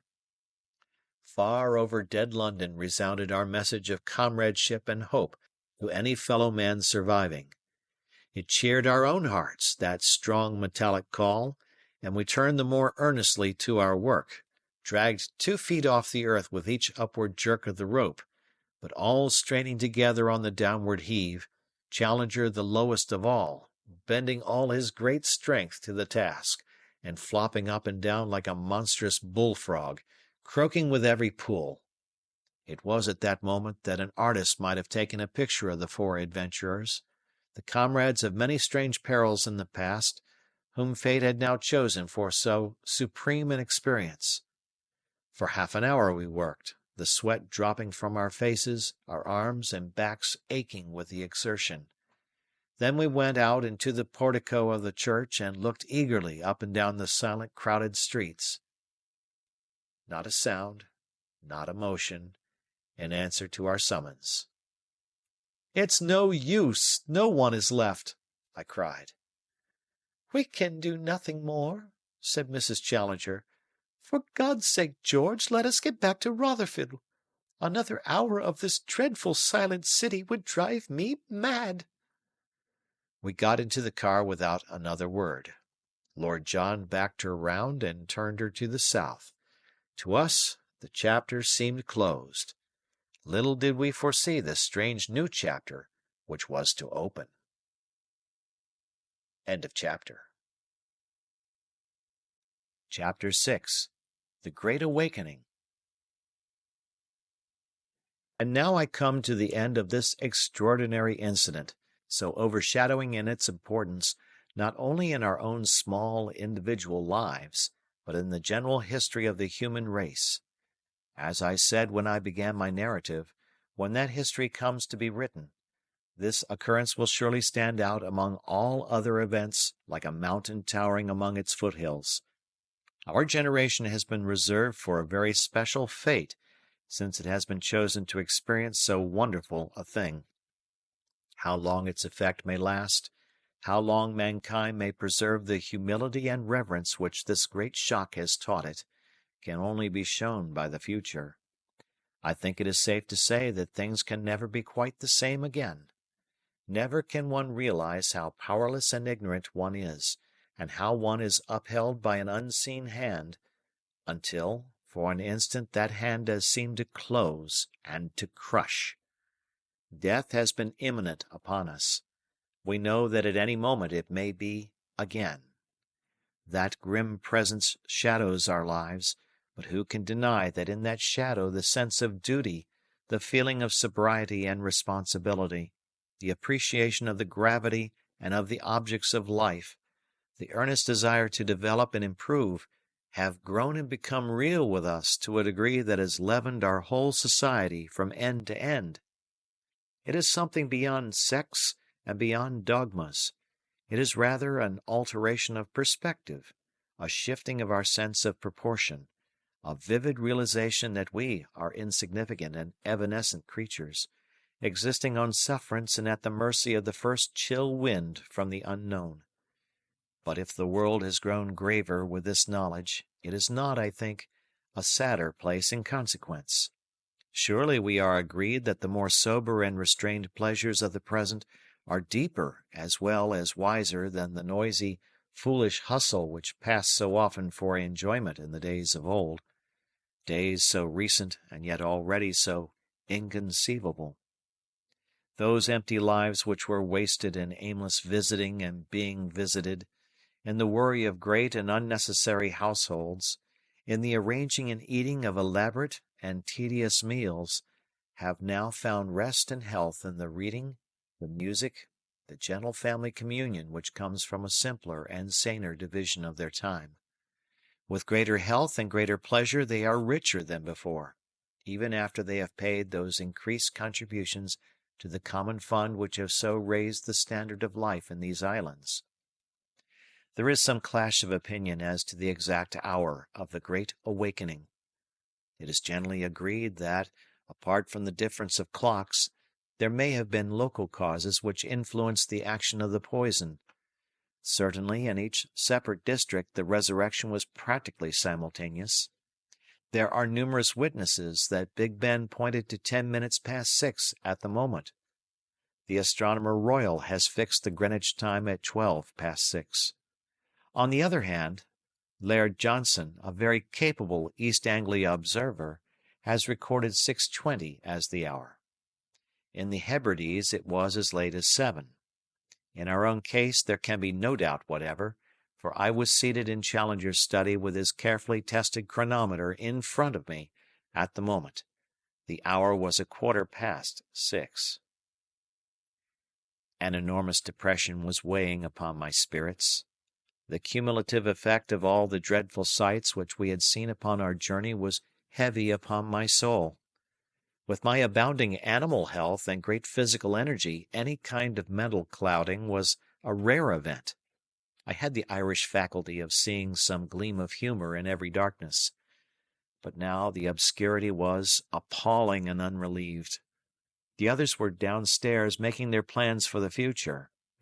I sat by the open window, my chin resting upon my hand and my mind absorbed in the misery of our situation. Could we continue to live? That was the question which I had begun to ask myself. Was it possible to exist upon a dead world? Just as in physics the greater body draws to itself the lesser, would we not feel an overpowering attraction from that vast body of humanity which had passed into the unknown? How would the end come? Would it be from a return of the poison? Or would the earth be uninhabitable from the mephitic products of universal decay? Or, finally, might our awful situation prey upon and unbalance our minds? A group of insane folk upon a dead world. My mind was brooding upon this last dreadful idea, when some slight noise caused me to look down upon the road beneath me. The old cab-horse was coming up the hill. I was conscious at the same instant of the twittering of birds, of someone coughing in the yard below, and of a background of movement in the landscape.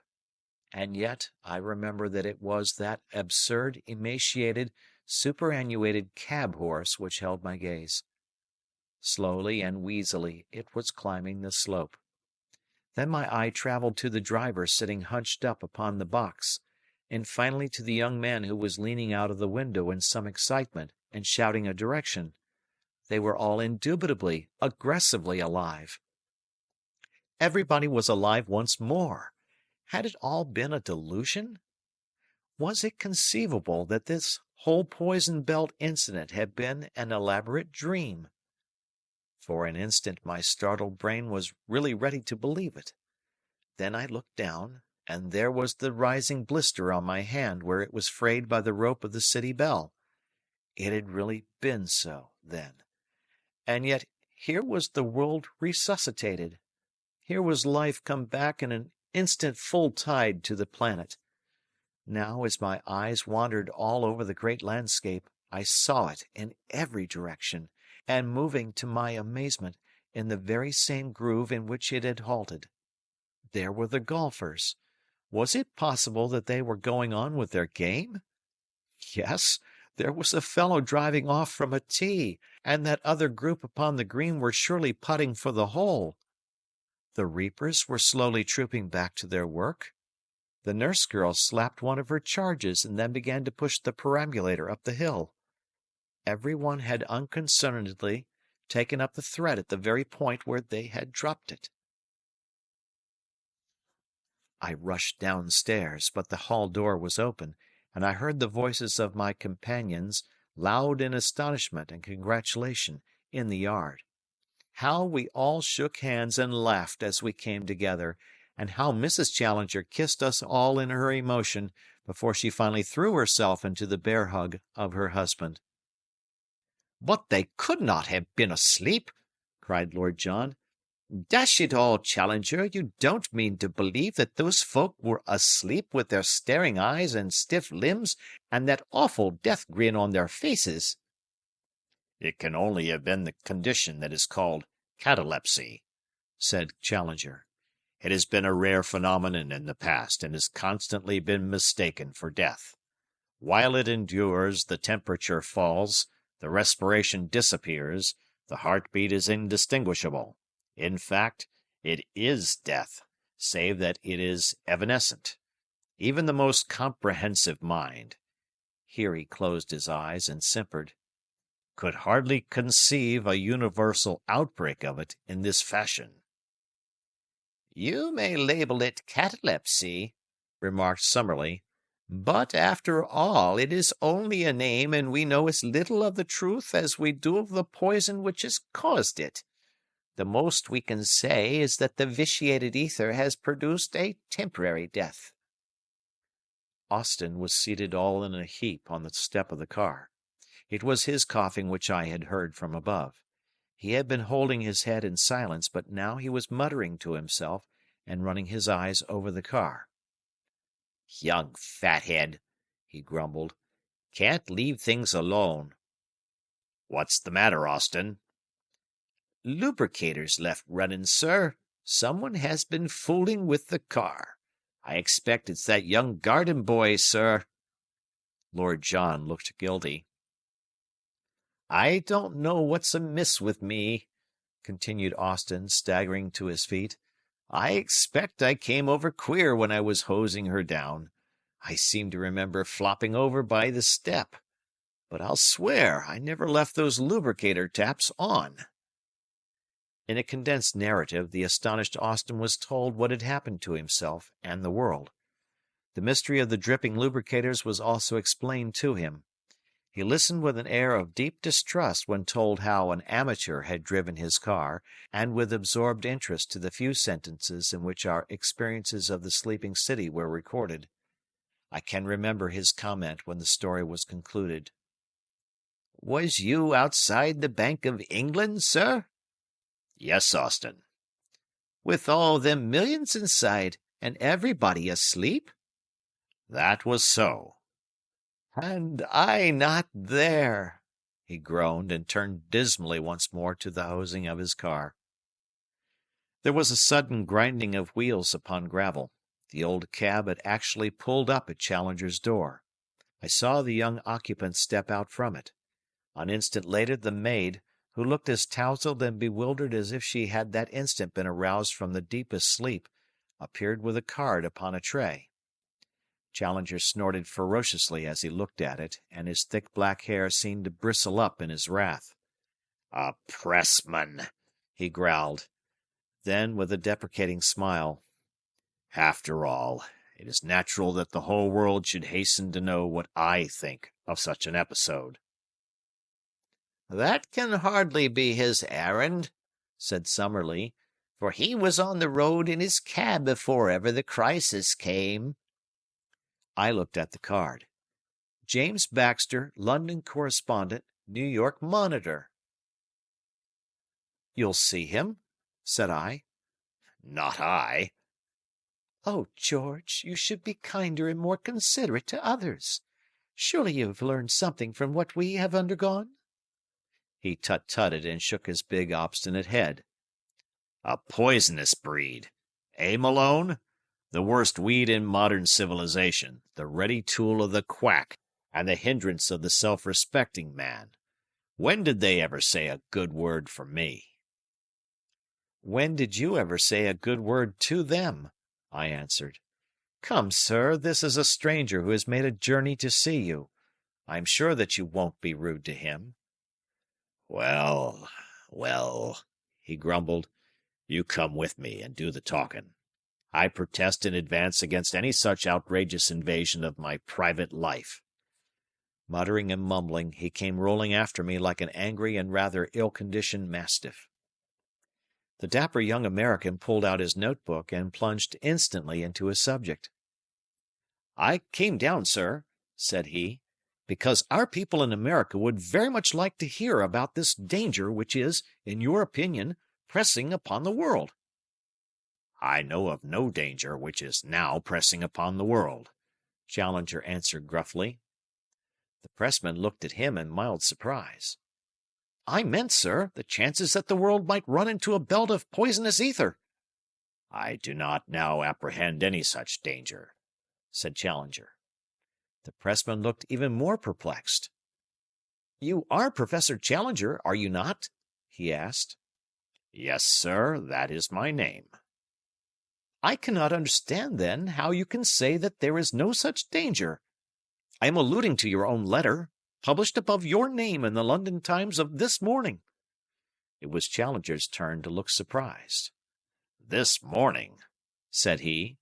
"No London Times was published this morning." "Surely, sir," said the American in mild remonstrance, "you must admit that the London Times is a daily paper?" He drew out a copy from his inside pocket. "Here is the letter to which I refer." Challenger chuckled and rubbed his hands. "I begin to understand," said he. So you read this letter this morning? Yes, sir.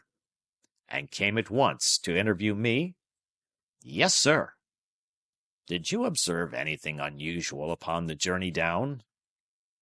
Well, to tell the truth, your people seem more lively and generally human than I have ever seen them. The baggage man set out to tell me a funny story, and that's a new experience for me in this country. Nothing else? Why, no, sir, not that I can recall. Well, now, what hour did you leave Victoria? The American smiled. I came here to interview you, Professor, but it seems to be a case of, is this nigger fishing or is this fish niggering? You're doing most of the work. It happens to interest me. Do you recall the hour? Sure, it was 12:30. And you arrived? At 2:15. And you hired a cab? That was so. How far do you suppose it is to the station? Well, I should reckon the best part of 2 miles. So how long do you think it took you? Well, half an hour, maybe, with that asthmatic in front. So it should be 3 o'clock? Yes, or a trifle after it. Look at your watch. The American did so and then stared at us in astonishment. Say, he cried, it's run down. That horse has broken every record, sure. The sun is pretty low, now that I come to look at it. Well, there's something here I don't understand. Have you no remembrance of anything remarkable as you came up the hill? Well, I seem to recollect that I was mighty sleepy once. It comes back to me that I wanted to say something to the driver and that I couldn't make him heed me. I guess it was the heat, but I felt swimmy for a moment. That's all. So it is with the whole human race, said Challenger to me. They have all felt swimmy for a moment. None of them have as yet any comprehension of what has occurred. Each will go on with his interrupted job as Austin has snatched up his hosepipe, or the golfer continued his game. Your editor, Malone, will continue the issue of his papers, and very much amazed he will be at finding that an issue is missing. Yes, my young friend, he added to the American reporter, with a sudden mood of amused geniality, it may interest you to know that the world has swum through the poisonous current which swirls like the Gulf Stream through the ocean of ether. You will also kindly note for your own future convenience that today is not Friday, August the 27th, but Saturday, August the 28th, and that you sat senseless in your cab for 28 hours upon the Rotherford Hill. And right here, as my American colleague would say, I may bring this narrative to an end. It is, as you are probably aware, only a fuller and more detailed version of the account which appeared in the Monday edition of the Daily Gazette, an account which has been universally admitted to be the greatest journalistic scoop of all time, which sold no fewer than 3.5 million copies of the paper. Framed upon the wall of my sanctum, I retain those magnificent headlines. 28 hours world coma. Unprecedented experience. Challenger justified. Our correspondent escapes. Enthralling narrative. The oxygen room. Weird motor drive. Dead London. Replacing the missing page. Great fires and loss of life. Will it recur?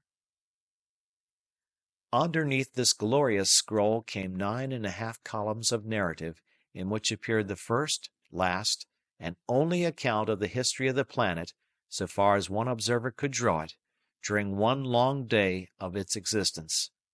Challenger and Summerlee have treated the matter in a joint scientific paper, but to me alone was left the popular account. Surely I can sing Nunc Dimittis. What is left but anticlimax in the life of a journalist after that? But let me not end on sensational headlines and a merely personal triumph. Rather let me quote the sonorous passages in which the greatest of daily papers ended its admirable leader upon the subject, a leader which might well be filed for reference by every thoughtful man. It has been a well-worn truism, said the Times, that our human race are a feeble folk before the infinite latent forces which surround us. From the prophets of old and from the philosophers of our own time, the same message and warning have reached us. But, like all oft-repeated truths, it has in time lost something of its actuality and cogency. A lesson, an actual experience, was needed to bring it home.